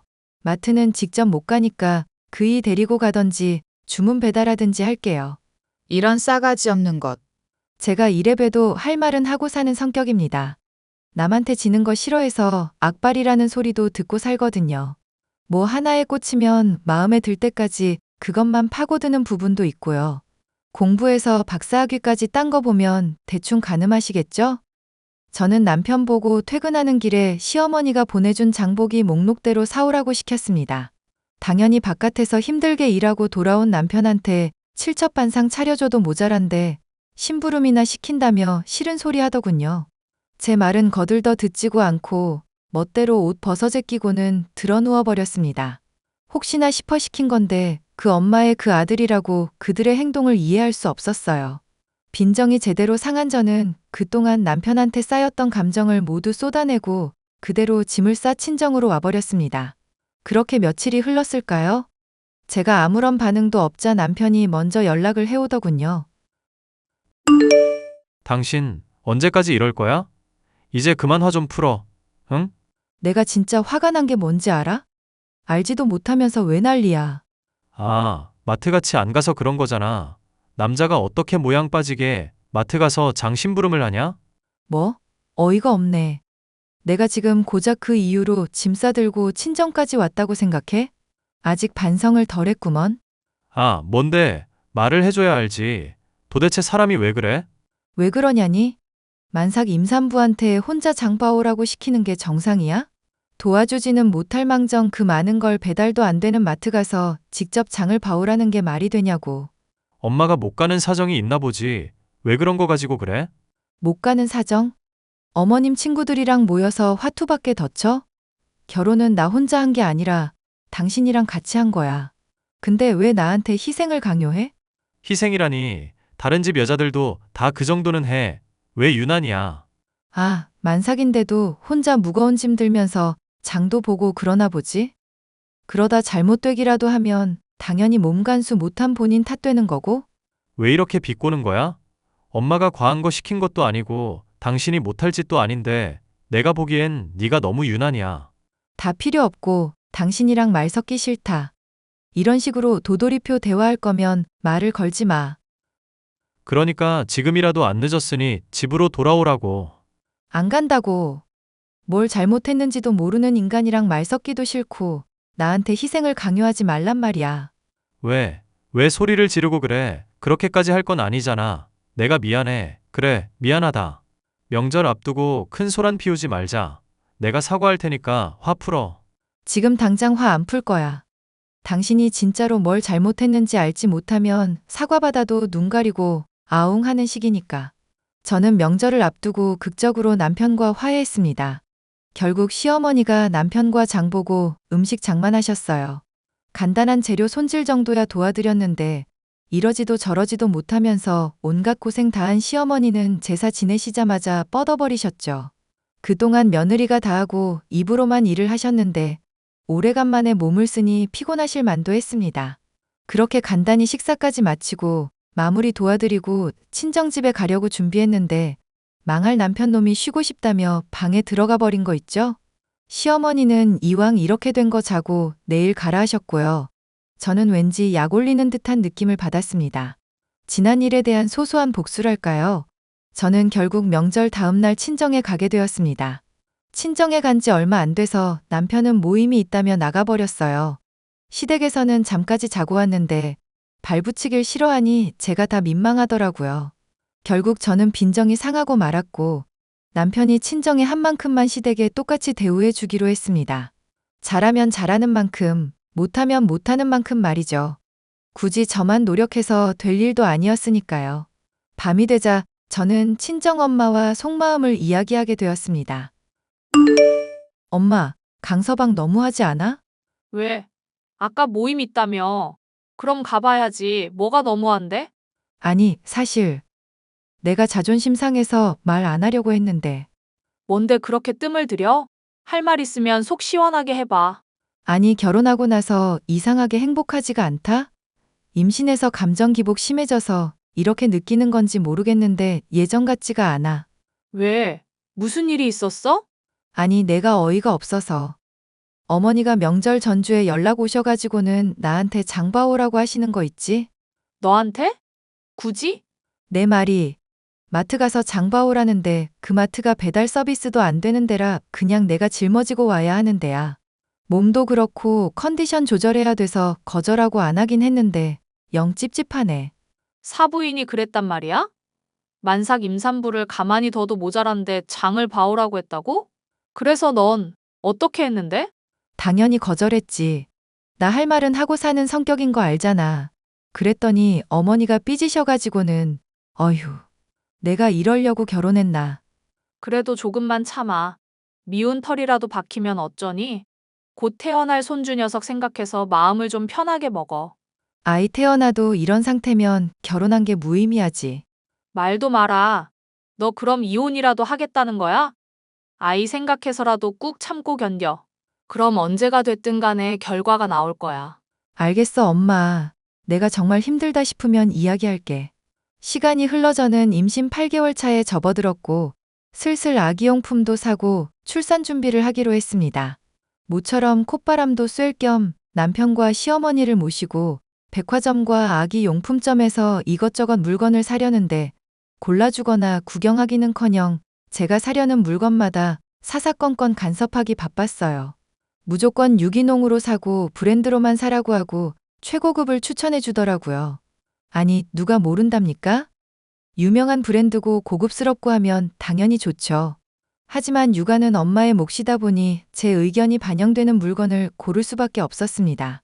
저는 적당한 브랜드에서 후기가 좋은 제품, 그리고 제품력을 따지며 이것저것 구매하기 시작했어요. 신혼집에 힘겹게 와 산후조리원을 알아보는데 친정엄마가 일을 하던 상황이라 조리를 못해줘서 산후조리원은 필수였어요. 그래서 좋은 조리원에서 푹 쉬라고 돈도 보태주셔서 프리미엄 산후조리원을 예약하려고 했답니다. 집에 가셨던 시어머니가 저녁 해먹기 귀찮다며 갑자기 또 신혼집에 오셨어요. 그러면서 제가 조리원 예약을 위해 펴놓았던 노트북을 보게 되면서 눈빛이 바뀌시더라고요. 그랬더니 대뜸 자신이 산후조리를 해주겠다며 나서기 시작하시더군요. 새아가 곰곰이 생각해봤는데 내 첫 손주기도 하고 산후조리는 내가 해주마. 네? 갑자기요? 뭘 갑자기야. 원래 해주려고 했었어. 어차피 사돈도 직장 다니시잖니? 아, 그래서 산후조리원 들어가는 거예요. 친정엄마가 못 해주신다고 조리원 비용 보태주셨거든요. 얘, 누굴 믿고 아기를 맡기니? 자고로 산후조리는 집에서 해야 하는 거야. 너 조리원에 몇백만 원 갖다 줄 돈 나한테 주면 아주 호화스럽게 해줄게. 아니에요, 어머니. 저도 불편하고 여러모로 조리원에 있는 게 낫죠. 아무래도 전문시설이고 몸 회복하는데도 빠를 테니까요. 말씀은 감사합니다. 얘 좀 봐. 왜 말을 안 들어? 내가 해준다고 할 때 해. 그래, 자기야. 조리원 가봤자 돈만 들고 요즘 다 좋은 것도 아니던데 뭘. 그냥 마음 편히 집에서 쉬는 게 어때? 아이야 엄마가 봐주면 되는 거고 돈도 아끼고 얼마나 좋아? 그래, 수철이 말이 맞아. 내가 요리 솜씨가 좀 좋잖니? 보양식으로 다 차려줄 테니까 걱정하지 말고 나한테 산후조리 맡기렴. 미리 받은 돈도 나한테 주고 내가 알아서 다 해줄게. 아니에요. 죄송해요. 저는 마음 편히 조리원 가겠습니다. 도대체 무슨 돈으로 간다는 거야? 그리고 당신, 이왕이면 자연분만 해. 제왕절개하면 수술비 들어가니까. 알겠어? 그게 무슨 소리야? 그게 마음대로 돼? 상황이 어떻게 될지도 모르는데 너는 아내나 자식 새끼보다 돈이 더 중요하니? 내 목숨은 안중에도 없다. 이거야? 이게 어디서 큰 소리야. 시어머니가 앞에 있는데 어디서 남편한테 징징거려. 당신, 그만 좀 해. 임신이 유세도 아니고. 지금 말 다 했어? 솔직하게 말할게. 산후조리 어머님이 해주신다고 쳐. 아이랑 같이 시댁에 들어가서 한 달 넘게 있어야 하는데 발 뻗고 자지도 못할 곳을 어떻게 가? 내가 유난인 게 아니라 지나가는 임산부 붙잡고 물어봐. 시댁에서 산후조리하는 거 어떻게 생각하냐고. 거참, 꼭 그렇게까지 극단적으로 이야기해야 해? 몸조리 한답시고 시댁 가면 삼시세끼 어머님 밥 차려드려야겠지. 아무것도 안 하고 수유만 해도 내일은 다 한 거야. 어머니가 가만히 계시겠어? 그리고 지금까지 잘해준 게 뭐가 있다고 산후조리원을 가네 마네 자연분만을 하네 마네야? 이게 어디서 큰 소리야. 너 제정신이냐? 어머니도 그래요. 제가 괜찮다고 하면 그냥 그러려니 하시지 왜 굳이 사서 고생을 하시겠다는 거예요? 제발 두 사람 스트레스 좀 주지 마세요. 단 한순간이라도 가족이라고 생각하면 저한테 이러면 안 되는 거라고요. 저는 속상한 마음에 무작정 밖으로 나왔어요. 홧김에 지갑만 챙겨서 나왔지만 정말 갈 곳이 없더라고요. 결국 친정집에 가기로 했습니다. 친정 부모님을 보자마자 어찌나 눈물이 나는지 엄마 품에 안겨 한참을 울었어요. 그렇게 남편과 제 사이에는 또다시 냉전 기류가 흘렀고 스트레스가 심했던 저는 컨디션이 급격하게 안 좋아지기 시작했어요. 하혈까지 하자 급하게 육아휴직 처리를 하고 병원에 입원도 하면서 몸조리를 하게 됐습니다. 그러다 병원에 입원해 컨디션 체크를 하는데 갑작스레 제왕절개로 출산을 하게 되었어요. 남편과 시어머니는 자연분만을 하지 못해서 아이가 지능이 낮으면 어떡하냐며 지쳐있는 제 옆에서 모진 소리를 내뱉었고요. 저는 힘들어서 죽을 것 같은 그 순간에 이혼에 대한 결심을 하게 되었습니다. 몸이 너무 아파 말할 기운이 없어서 퇴원하면 이혼 통보를 하기로 결심하고 병원에서는 남편 대신 친정엄마가 있어주셨어요. 남편은 회사 일이 바쁘다는 이유로 수술 당일에만 있다가 회사에 가봐야 한다며 나 몰라라 하더니 친정엄마에게 절 떠넘기듯이 맡기고는 회사로 가버렸습니다. 일주일을 꼬박 눕고 수유하면서 지내다가 조리원에서 3주 몸조리했어요. 퇴소하는 날에는 시댁도 아닌 친정으로 가버렸습니다. 더 웃긴 건 뭔지 아세요? 바쁘다는 이유로 조리원 퇴소하는 날에도 남편과 시어머니는 오지도 않았다는 거예요. 당연히 전화 한 통, 문자 한 통 없었고요. 결국 친정엄마와 함께 아이를 데리고 친정집에 갔답니다. 그러더니 한 3일쯤 있다가 남편한테 연락이 왔습니다. 이봐, 당신 제정신이야? 조리원 퇴소했으면 집으로 와야지. 왜 친정을 가? 애 낳고 요양한다고 친정을 가냐고. 내가 말했지? 가기 싫다고.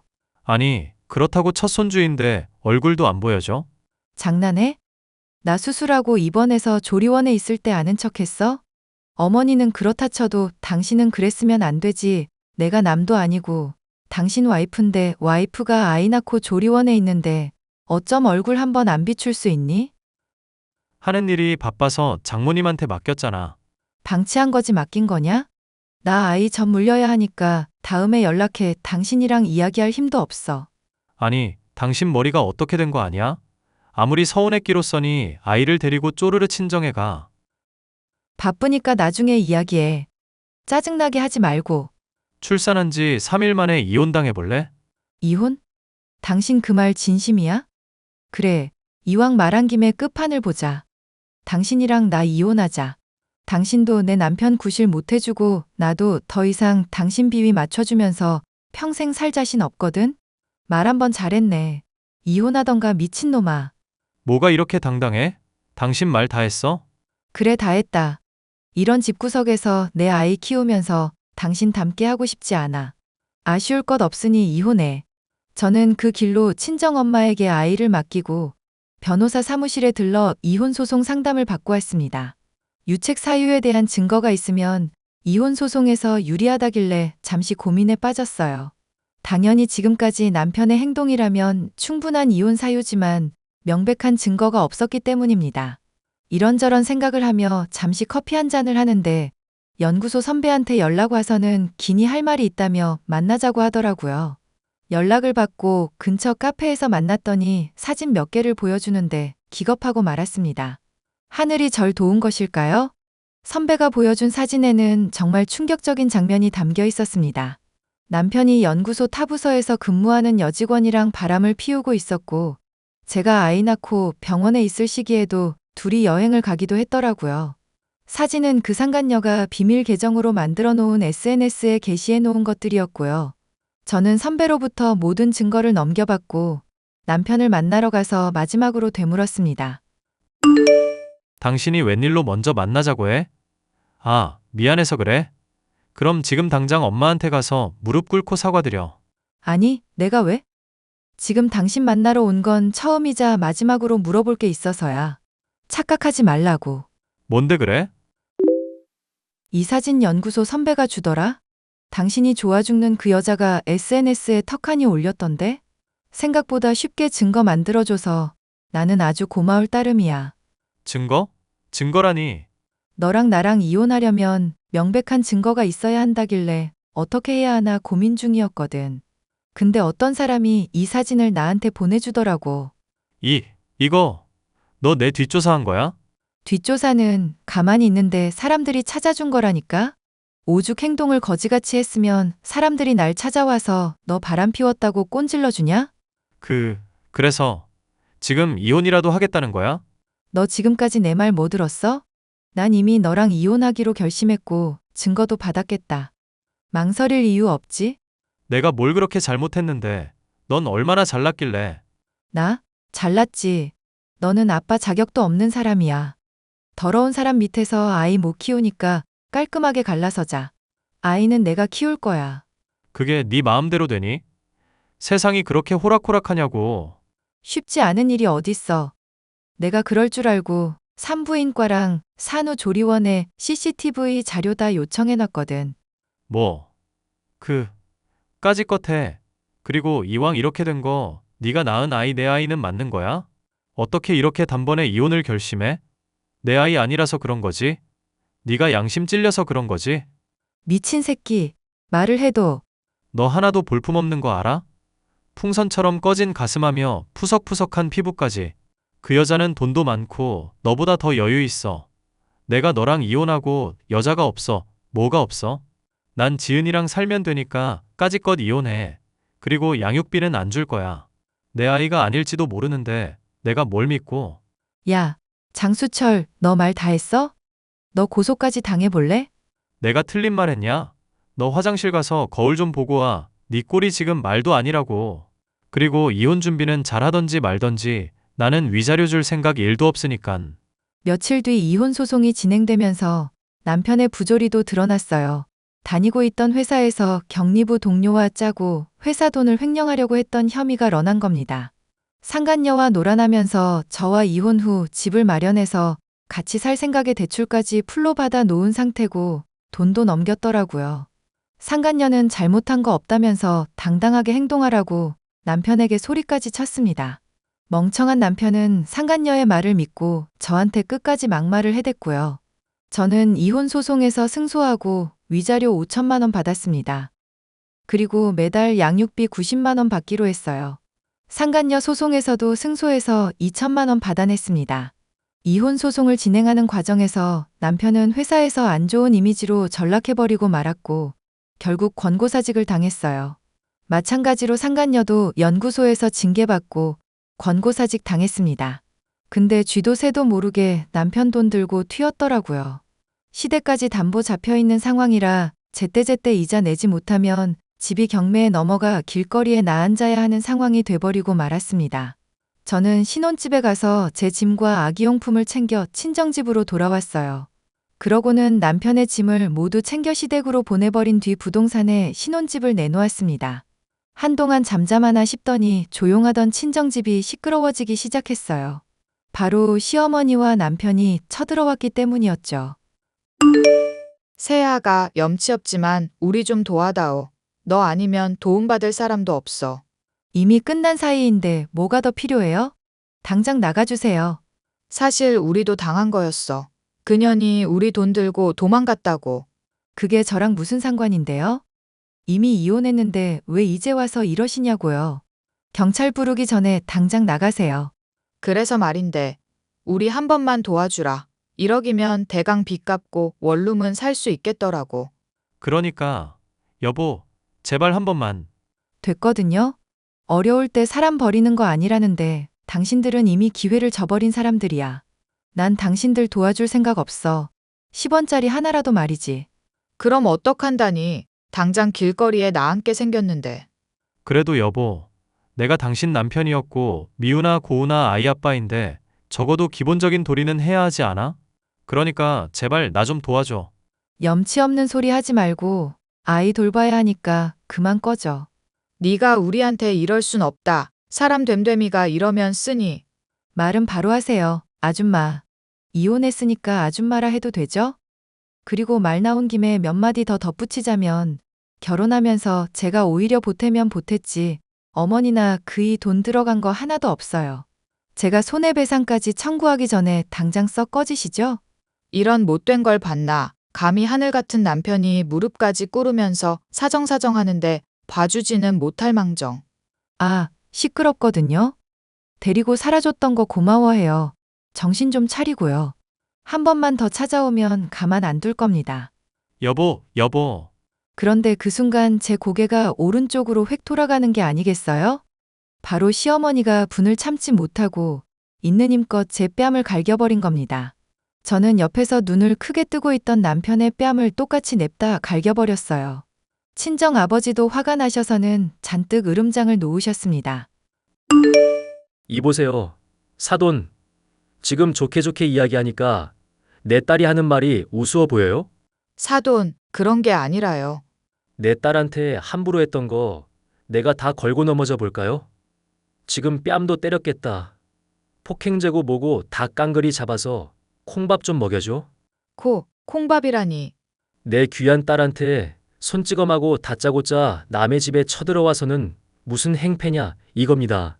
경찰을 불러야 나가시겠어요? 장인어른, 이제 와서 이런 말 죄송하지만 저 다혜 아직도 사랑합니다. 그러니 좀 도와주세요. 자네도 거지 같은 소리 할 거면 당장 나가게. 난 우리 귀한 딸 차라리 이혼시키고 말지. 자네같이 못 배워먹은 사람이랑은 한 지붕 아래 둘 수 없네. 한 번만 더 찾아오면 가만두지 않을 거야. 장인어른, 장인어른. 그만 찌질하게 굴고 꺼져 이 새끼야. 네 자식 보기에도 부끄러운 줄 알아야지. 앞으로 살면서 보는 일 없었으면 좋겠다. 여보, 내가 정말 미안해. 내가 죽을 죄를 지었어. 그러니까 제발 나 좀 봐주면 안 돼? 내가 이렇게 무릎 꿇고 빌게. 싫다고 했지? 아버지, 경찰에 전화 좀 해줘요. 이 사람들 그냥은 안 갈 것 같아. 남편과 시어머니는 경찰이 오고 강제 연행되고 나서야 잠잠해졌습니다. 그들이 떠나고 나서 다음 날 날이 밝자마자 접근 금지, 통신 제한을 걸어버렸습니다. 그 뒤로 저는 육아에 힘쓰며 시간 가는 줄도 모르고 지내게 되었죠. 우연히 친정 아빠를 통해서 들은 이야기인데요. 남편은 현재 일용직, 아르바이트를 전전하고 있다고 해요. 시어머니는 식당에서 설거지 일을 시작하셨고 둘이 버는 돈으로 생활비를 부담하고 있다고 합니다. 매달 저에게 양육비를 줘야 하기에 한 달에 한 번 정도는 통화하지만 시간이 지날수록 목소리에도 힘이 없어지더군요. 뭐 제 알바 아니니까 저는 아이와 함께 행복하게 살기만 하면 될 것 같습니다. 지금까지 저는 아이 자라는 모습을 보면서 지내고 있고 곧 돌 지나면 어린이집 보내고 복직할 예정이에요. 그리고 신혼집은 제 명의였는데 지금까지 안 팔리다가 우연히 동네가 재개발되면서 보상금으로 12억을 받았답니다. 아이와 친정 부모님과 함께 잘 먹고 잘 살 예정이고요. 아이가 나중에 커서 우리는 왜 남들과 다르냐고 물어본다면 저는 있는 사실 그대로 이야기해 줄 거예요. 그래도 아빠라는 사실은 변함없으니까요. 아이가 어떻게 받아들일지 모르겠지만 미안하기도 하고 속 시원하기도 합니다. 제 사연은 여기까지예요. 긴 사연 들어주셔서 감사하고요. 저와 비슷한 처지인 분들께 한 말씀 올리자면 이혼은 흠이 아니라는 말을 하고 싶네요. 어디 가서 이혼녀라고 손가락질 당할까봐 겁나서 이혼 못하고 계시는 분들 걱정하지 마세요. 언제나 인생을 살면서 제일 중요한 건 제 스스로의 행복이니까요. 그럼 저는 이만 물러나겠습니다. 공감되셨다면 응원의 댓글 부탁드릴게요. 안녕하세요. 저는 남편과 함께 딸아이를 기르고 있는 30대 주부입니다. 남편의 집안에는 자기 하고 싶은 일은 죄하고 다니면서 가세를 기울게 한 골칫덩이가 하나 있는데 그것은 바로 저의 시누이였습니다. 어릴 적 받은 학대 때문에 우울증이 걸렸다고 하여 이해를 많이 해주고 배려해줬지만 선을 넘은 이기심과 뻔뻔함 때문에 저와 남편을 비롯한 시어머니까지도 포기한 사람이 바로 저의 시누이인데요. 헌신하던 가족이 돌아서기까지의 과정에 관해서 얘기를 해보려고 합니다. 여보, 오늘은 하은이랑 종일 놀아줄 거라고 하더니 아침부터 안 보이네? 일요일이라 애가 많이 기대하고 있는 것 같던데 아빠 안 보인다고 벌써부터 울상이야. 아, 누나가 불러서 잠깐 카페에 와 있어. 주방 준비하는데 아르바이트생이 갑자기 못 오겠다 그래서 나한테 도와달라고 하네. 그게 아침도 안 먹고 휴일에 가서 할 일이야? 사람 없으면 없는 대로 혼자서 하시면 되지. 형님도 너무 하신다, 정말. 원래 누나 거들어주는 사람 없으면 일 자체를 못하는 사람인 거 알잖아. 금방 마무리 지은 다음에 갈게. 형님은 아르바이트생 뽑아놓은 게 얼마나 됐다고 벌써 일을 그만두게 하신대? 그거야 모르겠지만 양쪽 다 사정이 있겠지. 사정이 있기는. 보나마나 또 잘생긴 아르바이트생 뽑아놨다가 사적으로 연락해서 괜히 힘들게 했겠지. 저번에도 아르바이트생한테 찝쩍거리다가 고소당할 뻔 해놓고 대체 왜 그러시는지 몰라. 연애하고 싶으시면 소개팅을 받든지 맞선을 하든지 해야지 왜 사장 직위 이용해서 자꾸 일을 힘들게 하시냐고. 안 그래도 누나한테 물어보니까 소개팅이랑 맞서는 자기 수준에 안 맞는 사람들만 나와서 싫다더라. 정신 차리실 때라고 내가 한마디 쏘아붙이고 싶다. 정말로. 이혼 경력 있고 나이도 30대 후반이면 눈을 좀 낮추든지 해야 할 거 아냐. 안 그래도 엄마도 그걸로 맨날 잔소리 중이긴 해. 언제까지 이렇게 자기 하고 싶은 대로만 살 거냐면서. 솔직히 어머님 말씀 하나 틀린 거 없지. 당신은 그냥 무던하게 초중고 다니고 대학 나와서 회사 취직할 때 형님은 인생 즐기면서 멋대로 사셨잖아. 아버님 돌아가셔서 집안 힘들 때도 나 몰라라 유학 갔다 온 것도 모자라서 자아 성찰한답시고 유럽 여행만 1년 넘게 다니고 말할 때마다 프랑스는 어떻니? 유럽은 어떻니? 좀 잘난 척이야? 아주 꼴 보기 싫어서 죽겠어. 그만해. 당신 괜히 이런 거로 열 올려봤자 당신만 손해야. 말한다고 들을 사람 아닌 거 알잖아. 그렇게 당신이랑 어머님이 계속 양보하고 져주니까 문제인 거 몰라? 유학에 여행에 돈 펑펑 써댔으면 됐지. 카페까지 차려달라고 해서 집안이 좀 시끄러웠어? 그렇긴 하지. 당신 말이 100번 지당해. 유학 다녀와서 전공이랑 상관없는 카페 차려줬으면 자락이라도 해야 할 거 아냐. 그런데 남자에 미쳐서 이거 해라 저거 해라 가족이며 아르바이트생이며 안 가리고 부려먹기만 하고 잘생긴 아르바이트생은 찝쩍거리고 그만하라고 좀. 안 그래도 엄마 가뜩이나 몸도 안 좋아서 심란한데 당신까지 이럴 거야? 어머님 스트레스 받아서 몸 안 좋으신 것도 다 형님 때문인데 내가 어떻게 잠자코 있겠냐고. 배울 만큼 배워놓고도 한도 끝도 없이 욕심을 부리고 사치하는 남편의 누나는 집안의 골칫 덩어리였는데요. 어머님이며 남편까지도 순에 빠진 사람이라 속을 썩기만 할 뿐이었습니다. 그나마 형님에 대해 호통을 치고 혼쭐을 낼 수 있는 유일한 사람이 아버님이었지만 제가 결혼하고 얼마 되지 않아 돌아가시고 말았죠. 예, 아가. 내가 저번에 준 청국장은 아직 넉넉히 남아있니? 네가 그거 맛있어 하잖니. 아직도 많이 남아있으니 걱정 안 하셔도 돼요. 남편이나 저나 너무 잘 먹고 있어요. 아주 기가 차게 숙성이 돼서 너무 고소하고 맛있던데요. 네 솜씨가 좋은 덕분이지. 내가 뭘 했다고. 그래, 넉넉하게 잘 먹고 있다니 됐다. 혹시 어머님 돈 필요하세요? 내가 돈 필요할 일이 뭐가 있겠니?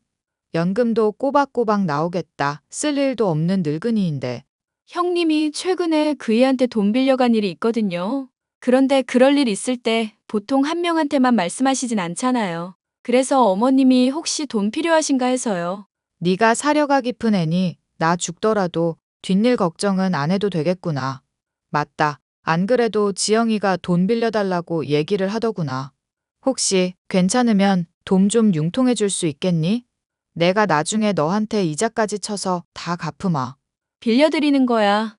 그리 어려운 문제도 아니고 이자도 상관은 없어요.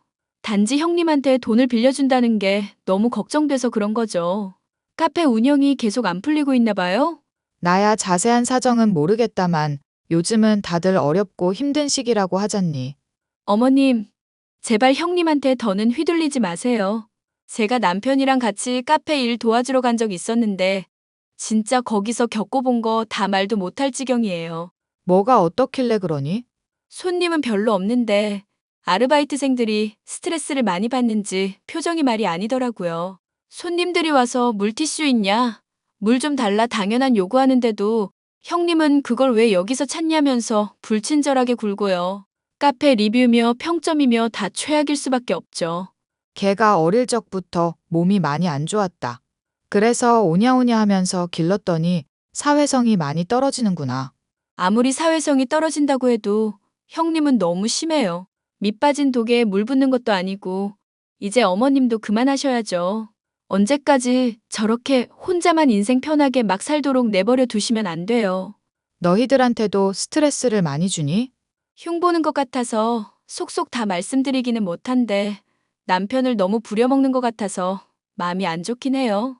아무리 집에서 일하는 프리랜서라도 그렇지 백수는 아닌데 무슨 하인처럼 시도 때도 없이 부르잖아요. 내가 몸이 요즘 많이 안 좋아서 죽을 날이 머지않았다 싶구나. 그래서 이 늙은 몸뚱이 하나 의탁하고 싶어서 도와준 것도 있다. 형님은 어머님 모시겠다 하시고요?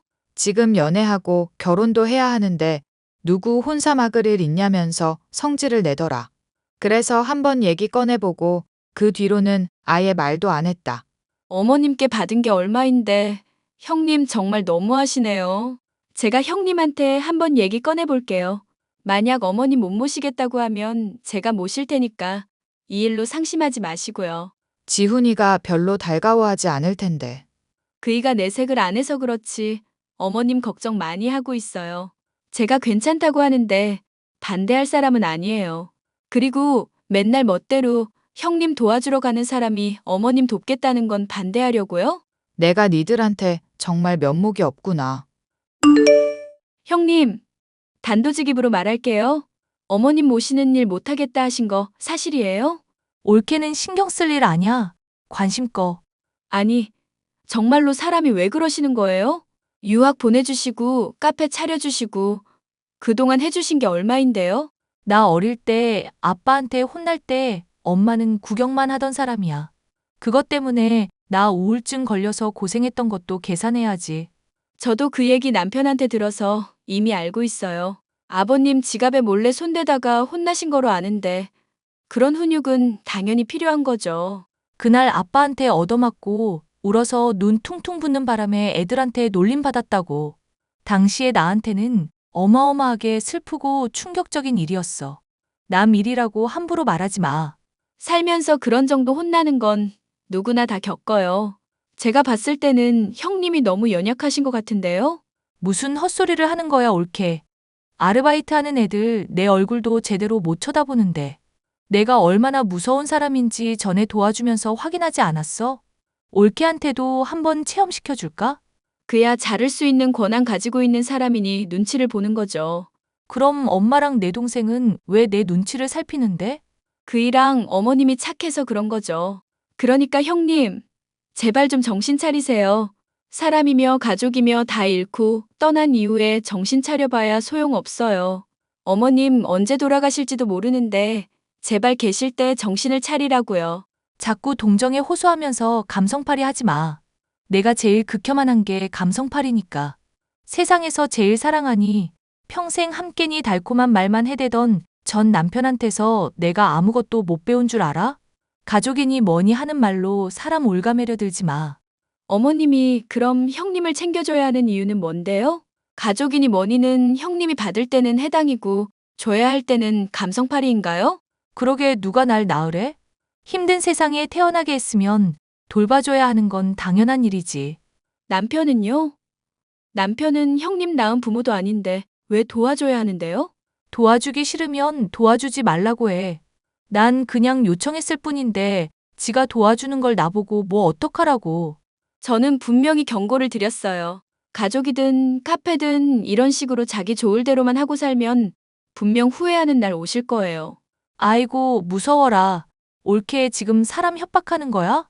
그냥 당연히 해야 할 말씀을 드리는 것뿐이에요. 동생은 나 어릴 때부터 누나 하면서 잘 따르던 애야. 내가 잘 되면 걔 어련히 알아서 챙겨줄 거라는 생각은 왜 못해? 그렇게 입에 발린 말씀하셔도 전혀 믿음이 안 가네요. 당장 아프신 어머님도 못 돌봐드리겠다는 분이니까요. 내가 카페 일도 하고 연애도 해야 해서 사정이 안 돼서 그러는 거잖아. 사람 말귀를 왜 못 알아듣지? 하고 싶은 대로 본인 할 말만 하지 말고 사람 얘기를 좀 들어. 도통 말이 통하지 않는 시누이를 놓고서 더 떠들어봐야 입만 아플 뿐이다 싶더군요. 저는 남편에게 시누이와 나누었던 대화를 전하는 한편 시어머니의 간병 문제도 논의했습니다. 누나가 원래부터 말이 안 통하는 사람이고 뻔뻔한 데다 이기적이기까지 한 건 알고 있었어. 그런데 이건 좀 해도 너무하네. 얘기하면 할수록 점점 더 사람이 싫어지는 거 있지? 당신도 일하는 거 괜히 방해받지 말고 형님 도와드리는 거 그만해. 수발드는 거 당신도 힘들잖아. 이제 또 우리 어머님도 모시면서 살아야 하는데. 미안한데 당분간만 이대로 현상 유지하면 안 될까? 뭐? 당신 진짜 제정신이야? 당신이랑 어머님께 하는 소리 봤잖아. 이 지경이 돼서도 편드는 거면 당신 진짜 호구야 호구. 흥분하지 말고 일단 내 얘기부터 잘 들어봐. 엄마 요즘 건강이 진짜 많이 안 좋아서 의사도 길게 보지 않고 있더라. 이 상황에 내가 누나랑 괜히 다투거나 하면 엄마 마음은 좋겠어? 당신 말이 맞다고 치자. 그러면 형님은 계속 지켜보고 있으란 말이야? 아빠가 돌아가실 때 누나가 임종 안 지켰었던 얘기했었지. 엄마가 그때 누나는 우리 집안 사람 아니라고 했어. 실망해서 그냥 버린 자식 취급하려고 할 때 아빠가 엄마한테 그러시더라. 그래도 우리가 낳고 기른 자식이니까 조금 더 기회를 줘보라고. 엄마도 아빠 유언이나 다름없는 말 때문에 여태껏 참고 있는 거야. 그런 일이 있었는지는 전혀 짐작도 못했네. 의외다 아버님. 엄마도 나름대로 다 생각하고 있는 게 있을 테니까 나나 엄마 조금만 더 믿고 기다려줘. 당신한테 피해가는 일 없도록 내가 신경 쓸 거고 앞으로 당신이나 우리 딸 하은이한테도 더 잘할게. 됐네요. 이미 당신은 넘칠 정도로 잘하고 있으니까 괜히 무리나 하지 마. 어머님 건강 생각해서 그렇다니 내가 뭐 할 말이 있겠어. 남편과 상의한 저는 그날로 어머님의 집으로 거처를 옮겨 간병을 하게 되었습니다. 남편은 여전히 형님의 일을 공짜로 도와주면서 차곡차곡 갚아줄 일에 대해 계획을 하고 있었고요. 그 사이에 형님은 잘 풀리지 않는 연애 때문인지 폭식을 하게 되었고, 제게는 남자를 소개해달라며 말도 안 되는 헛소리를 한 일도 있었습니다. 옳게. 요즘 내가 연애를 갑자기 하고 싶고 그러네? 주변에 좋은 사람 있으면 좀 소개해주고 그렇게 해라. 그동안 소개해준 사람들 계속 마다하셨던 게 형님이시잖아요. 그거야 다들 재미없는 남자만 소개해주니까 그렇지. 몸 좋고 얼굴 잘생기고 그런 사람들 있잖아. 형님, 솔직히 나이도 있으신데 언제까지 그런 사람들만 만나려고요. 나쁜 남자한테 되는 것도 이제는 질린다면서 건실한 사람 만나고 싶다고 말씀하신 거 기억 안 나세요? 솔직히 나야 능력도 되고 외모도 되니까 능력 없는 남자라도 연하에 잘생기기만 하면 문제될 거 없잖아. 아르바이트생들 중에서도 하나 고르고 싶기는 한데 그래도 일과 사랑은 구분 지어보려고. 남편 얘기랑은 완전히 다르네요. 일 도와주는 동안 잘생긴 아르바이트생한테 엄청나게 치근댄다고 그러던데요. 그리고 여자 알바랑 남자 알바 같이 붙어 있으면 잔소리 하시고. 일하러 와놓고 시시덕거리니까 내가 뭐라고 한 거지. 괜히 시비를 걸고 심술 부릴 사람 아냐. 그리고 동생도 말하는 거 웃긴다. 지가 나를 보고 있었으면 얼마나 보고 있었다고 그딴 식으로 말을 한대? 일주일에 대여섯 번 가서 일 도와드리고 있는데 당연히 자세히 볼 수밖에 없지 않을까요? 일은 안 하시고 핸드폰 붙잡고 노닥거리기만 한다던데 언제쯤 일을 하실 거예요? 원래 사장은 가만히 앉아서 전체적으로 일 돌아가는 흐름을 보는 사람이야. 바쁘게 움직인다고 효율이 나오는 게 아니라고. 어쨌거나 형님이 제대로 일하고 인생 똑바로 살기 전까지는 남자 소개는 못 해드려요. 건실한 남자도 싫다고 하시는 분이니 해봤자 의미도 없을 것 같고요. 내가 우울해서 그러니까 위험하고 뜨거운 사랑 좀 하게 해주라. 유럽 사람들처럼 우리나라도 좀 바뀌어야 한다고 생각하지 않아? 유럽에서도 형님처럼 인생 편하게 사는 사람들은 없지 않을까요? 올케 지금 말 다 했어? 왜 자꾸 내 성질을 건드리고 그러지? 이럴수록 동생 내가 힘든 일만 시킬지 모르는데? 남편도 멍청한 사람 아니에요, 형님. 괜히 다퉜다가 어머님 편찮으실까봐 배려하고 있는 거지.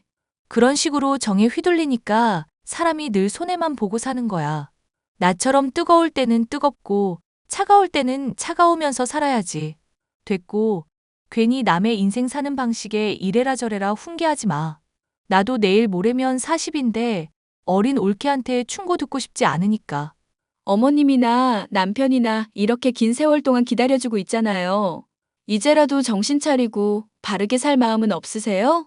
언제까지 우울증 핑계로 인생 하고 싶은 것만 하고 사시려고 그래요? 내가 인생하고 싶은 대로 살았다고? 정말 하고 싶은 대로 살면 어떻게 되는지 보여줄까? 유학 갔다 오게 해줘. 유럽 여행 다녀오게 해줘. 카페도 차려줘. 대체 어머님이 못 해준 게 뭐가 있어요? 그리고 우울증 핑계 대시면서 좋지 않은 술은 놀러 갈 때마다 퍼마시잖아요. 우울증이면 그런 것도 금지해야 하는 거 아닌가요? 정말 우울증을 앓고 있기는 한 거예요? 내가 이유 없이 우울하고 기분 미칠 것 같은 날이 하루 이틀이야? 나도 멀쩡한 정신으로 타고나고 싶어. 올케나 동생처럼 멀쩡한 몸에 멀쩡한 정신이었으면 얼마나 좋았겠냐고. 가족이 오랫동안 믿고 기다려주고 있음에도 전혀 바뀔 마음이 없는 시누이. 시누이는 결국 인생을 막 살면서 이 남자 저 남자 고루 만나기만 하고 카페 운영에는 전혀 신경을 쓰지 않았죠. 매일 술을 마시다가 자고 싶을 때 자고 먹고 싶을 때 먹는 생활이 반복된 데다 나이도 먹다 보니 체중이 점점 불어 임산부처럼 보일 지경이 되었는데요. 어머님은 그 모습을 더 보기가 힘드셨는지 잠자리에 드신 어느 날 조용히 숨을 거두게 되었습니다. 하지만 장례식장에 얼굴을 비추지 않는 시누이의 모습에 정말이지 인간이길 포기했다는 생각밖에 들지 않더군요. 내가 전화해봤는데 안 받네. 가게에도 안 보이는 게 아무래도 집에 있는 것 같아. 형님 가게 비운다고 할 때 늘 집에 있는 거 아니었잖아. 어디 남자랑 뒹굴고 있을지도 모르지. 에이, 설마 엄마 돌아가셨는데 그러고 있으려고? 형님한테 문자는 해봤어? 연락도 안 받고 문자도 확인 안 하고 있으니까 진짜 사람 맞나 싶을 정도야. 어디서 뭘 하길래 이러는 건지 모르겠다. 실종 신고라도 해봐야 하는 건 아닌지 모르겠다. 일단 나도 나름대로 알아보고 계속 연락 취할 테니까 장례식은 잘 마무리 짓자. 어머님 가시는 길에 외롭지 않게 잘 대해드려야지. 장례식을 시작해 마칠 동안까지도 시누이는 연락이 되지 않았습니다. 경찰에 신고를 해야 하나 고민이 되던 시점에야 연락이 닿더군요. 엄마가 돌아가셨다니. 그게 갑자기 무슨 말이야? 내가 그 문자 보낸 게 언제인데 이제야 그 얘기를 말하고 있어? 누나 진짜 뭐 하는 사람이야? 뭐 하는 사람이길래 엄마가 돌아가신 지 며칠 동안 연락이 안 되냐고. 어머님이 잠드신 중에 돌아가셨다고 하지만 형님이 너무 하셨어요. 문제 생기기 전에 바로바로 연락을 받으셨어야죠. 장례식장 오는 사람마다 형님 안 보인다고 무슨 문제 있냐고 물어봐서 대답하느라 진땀 뺐어요. 설마 사실대로 말한 건 아니지? 나도 나름은 사정이 있었다고. 대체 무슨 사정인지 말씀해 보세요. 드러나 보게. 어떤 남자랑 술 마시고 클럽에서 잠깐 놀고 있는데 술병이 났는지 몸살이 걸렸는지 며칠 동안 아주 정신이 없었어. 그래서 알아누워 있었던 것뿐인데 그 사이에 엄마가 돌아가실 줄 알았냐고. 나도 엄마 장례식장에 꼭 참석해야 한다는 것 정도는 알고 있는데. 그럼 병원도 가셨겠네요? 아픈데 당연히 병원 찾아갔지. 의사가 체온 재더니 불덩이라고 아주 기겁을 하시더라. 그럼 어느 병원 갔는지 말씀해 주세요, 형님. 진료 기록 남아있을 테니까 무슨 병이었는지 얼마나 아팠는지 알 수 있겠죠. 올케 지금 나 의심하는 거야? 정말 아파서 병원 갔다니까? 누나가 의심받을 행동을 계속하니까 문제지. 솔직히 우리한테 한 번이라도 신뢰 제대로 준 적이나 있어? 그동안 가족한테 믿음직한 모습 한 번이라도 보여준 적 있냐고. 너 장례식 때문에 힘든 건 알겠는데 누나한테 막말은 하지 마. 솔직히 엄마 돌아가신 거 간병이 시원찮아서 그런 문제일 수도 있는 거잖아. 그런데 나 그런 거 하나도 안 따지고 참고 있다고. 그게 무슨 말도 안 되는 소리예요, 형님. 설마 제가 간병을 소홀히 해서 어머님이 돌아가셨다고 말씀하시는 거예요? 사람이 입에서 나온다고 다 말이 아닌데. 내가 그 말을 꺼낼까 하다가 참고 있다고 했지. 내뱉은 게 아니잖아. 누나 언제 정신 차릴 건데? 엄마 돌아가시기 전에도 이러더니 돌아가신 이후에도 왜 계속 정신을 못 차리냐고. 나 아직 환자니까 투덜거리지 말고 좀 조용히 있어. 몸 잘 치료하고 장례식 가볼 테니까 사람들한테 사정 잘 말하고 엄마 돌아가신 문제 때문에 혼절했다고 말해주면 되겠다. 이제 누나 수발 들고 시키는 거 따라주는 것도 한계다. 앞으로 나한테 그런 소리 하지 말고 누나 일은 누나 스스로 해. 앞으로 누나는 나한테 남이나 다름없어. 아니, 남보다도 못한 사이야. 내가 너 없다고 뭐 아쉬워하기라도 할 줄 아니? 지가 도와주는 거 즐겁다고 해놓고 웃긴다 너. 앞으로 연락 절대 안 할 거니까 연 끊고 살자. 그럼 되겠네. 어머님이 돌아가신 마당에도 여전히 정신을 못 차리는 시누이 때문에 저와 남편은 정남이가 완전히 떨어졌습니다. 시어머니의 유언을 착실히 시행하는 수밖에 없다고 생각하고 변호사를 통해 법적인 사항을 철저하게 알아보았죠. 그런 상황을 모르는 시누이는 남편이 도와주지 않자 카페 일이 힘에 부치기 시작하는지 제게 일을 도와달라 요청을 해왔습니다. 옳게 나야 신우이. 연락 안 하고 살 것처럼 그러시더니 또 연락하시네요. 무슨 일로 그러시는데요?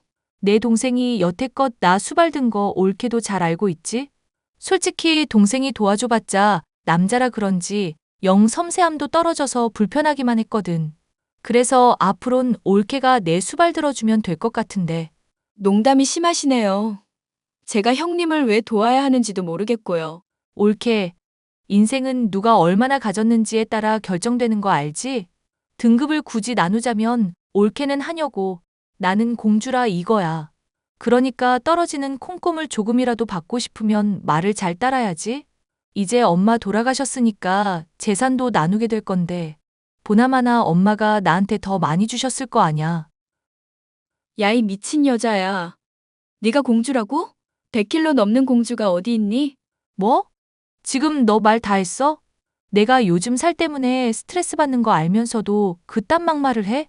그리고 미친 여자? 이게 진짜 완전히 선을 넘네? 선을 넘는 건 댁이지. 이 미친 여자야. 어머님 장례 치른 지 얼마 됐다고 벌써부터 유산 얘기하는 거 하며 남편 대신 나보고 수발 들라고 하는 거 하며 머릿속에 상식이라는 게 박혀는 있냐? 대체 인생을 어떻게 살아야 어머님 같은 분한테서 너 같은 게 나올 수 있는지 모르겠다. 내가 우울증인 거 알면서도 그렇게 막말을 한다 이거지? 이러다가 나 우울증 심하게 도져서 더 정신적으로 힘들어지면 네가 책임질 거야? 나중에 후회해도 난 모른다? 내 일 열심히 도와주면 재산 조금은 줄 수도 있었을 텐데 이러면 다 끝나는 거야. 그래도 괜찮아? 댁이 물려받을 재산이 있어봤자 얼마나 있다고. 망해가는 카페 끌어안고 조용히 침몰이나 하세요. 어머님 유서의 재산 대부분은 남편 주겠다고 나와 있으니까. 그게 무슨 말도 안 되는 소리야? 엄마가 어떤 사람인데 동생한테 재산을 준다고 그래. 세상에서 제일 소중한 게 나인 사람이야. 우리 엄마는. 네가 간병을 했니? 효도했니? 뭘 했니? 길게 얘기하는 것도 지친다. 유서 내용 보내줄 테니까 확인하고 이해 있으면 변호사 통해서 얘기하든지. 야, 설마 엄마 유서 조작한 거 아냐? 너 무슨 꿍꿍이인지 다 말해. 저와 남편의 고생과 헌신을 알아준 시어머니는 집을 비롯한 재산 대부분을 저희에게 물려주시기로 유언을 남기셨고 유서까지도 작성하셨습니다. 공증인이 있었던 상황인지라 법적으로 문제가 될 것도 전혀 없는 상황이었는데요. 시누이는 여전히 정신을 못 차리고 자신의 몫을 주장하더군요. 내가 알아보니까 유류분인가 뭔가가 있어서 나도 재산 받을 권리가 있다고 그러네? 어떡하나? 간병 얼마 안 되는 거 해주고 재산 독차지하려는 계획이 다 파탄나서. 제대로 알고서 덤벼. 멍청한 여자야. 대기 유학 간 것부터 카페 차려준 것이며 죄다 특별 수익으로 취급돼서 이미 재산 받은 거나 다름없는 거로 취급되거든? 뭐? 특별 수익? 그게 다 뭔데? 대기 받을 재산은 이미 죄다 끌어당겨 썼으니까 몫을 주장하려고 해도 우리가 주는 것 외에는 받을 게 없다는 뜻이지. 우리 엄마 재산인데 내가 못 받는다는 게 말이나 되니? 헛소리 하지 말고 내 돈 내놔. 네 몫은 준다고 했는데 왜 자꾸 헛소리하고 있어? 동생은 내 전화 왜 안 받는데? 빨리 내 전화 받으라고 해. 가족끼리 이럴 수는 없는 거잖아. 가족인데 재산 독차지해서 뭐 어떻게 하려고? 이보세요. 가족이니 뭐니 감성팔이 하는 거 극혐이라면서요. 닥치고 그냥 결과나 받아들이세요. 꼬우시면 변호사 고용해서 알아보시고요. 야, 너 당장 이리로 튀어와. 지가 튀어올 일이지 왜 남 보고 오라가라야. 몸이 무거워서 그게 힘드니? 이 기회에 다이어트 한다 생각해서 네가 뛰어와. 너, 내가 가만히 안 둘 거야. 아, 참고로 남편이 그동안 계속 일 도와준 건 조만간 신고해서 최저시급으로 받아낼 테니까 그것도 토해낼 준비하시고. 야! 신우이는 발광했지만 이미 법적으로 판결이 난 일이니 어찌할 도리가 있을 리 없었죠. 결국 재산의 극히 일부만을 물려받게 되었을 뿐인 신우이는 저와 남편의 도움 없이 카페를 운영하다가 그것조차도 완전히 말아먹고 말았습니다. 그리고 얼마 지나지 않아 본인이 우울증을 앓고 있다며 기초수급자나 조건부 수급자라도 되겠다고 사회복지사에게 알아보고 있다 했지만 병원을 계속해서 다닌 것도 아니었고 입으로만 우울증을 주장해왔기 때문인지 답이 없는 상황인 것 같더군요. 그 많던 재산을 다 날려먹고 이제야 취직 자리를 알아본다고 하는 중인데 살이 쪄 외모까지 망가졌으니 쉬울 리가 없는 일이죠. 남편과 제게 몇 번이고 눈물로 호소를 하며 취직할 때까지만이라도 돌봐달라 말을 하고 있지만 본인이 이제까지 저지른 잘못에 대한 대가를 치르고 있을 뿐이라며 무시하고 있답니다. 정신을 차리려면 한참 먼 것도 아니고 아예 불가능할지도 모른다고 생각이 드니 앞으로도 그냥 없는 사람인 것처럼 살아가려고요. 선을 넘고 막 나가던 신우이를 혼내주게 된 사연에 관한 이야기였습니다. 마지막까지 들어주셔서 감사합니다.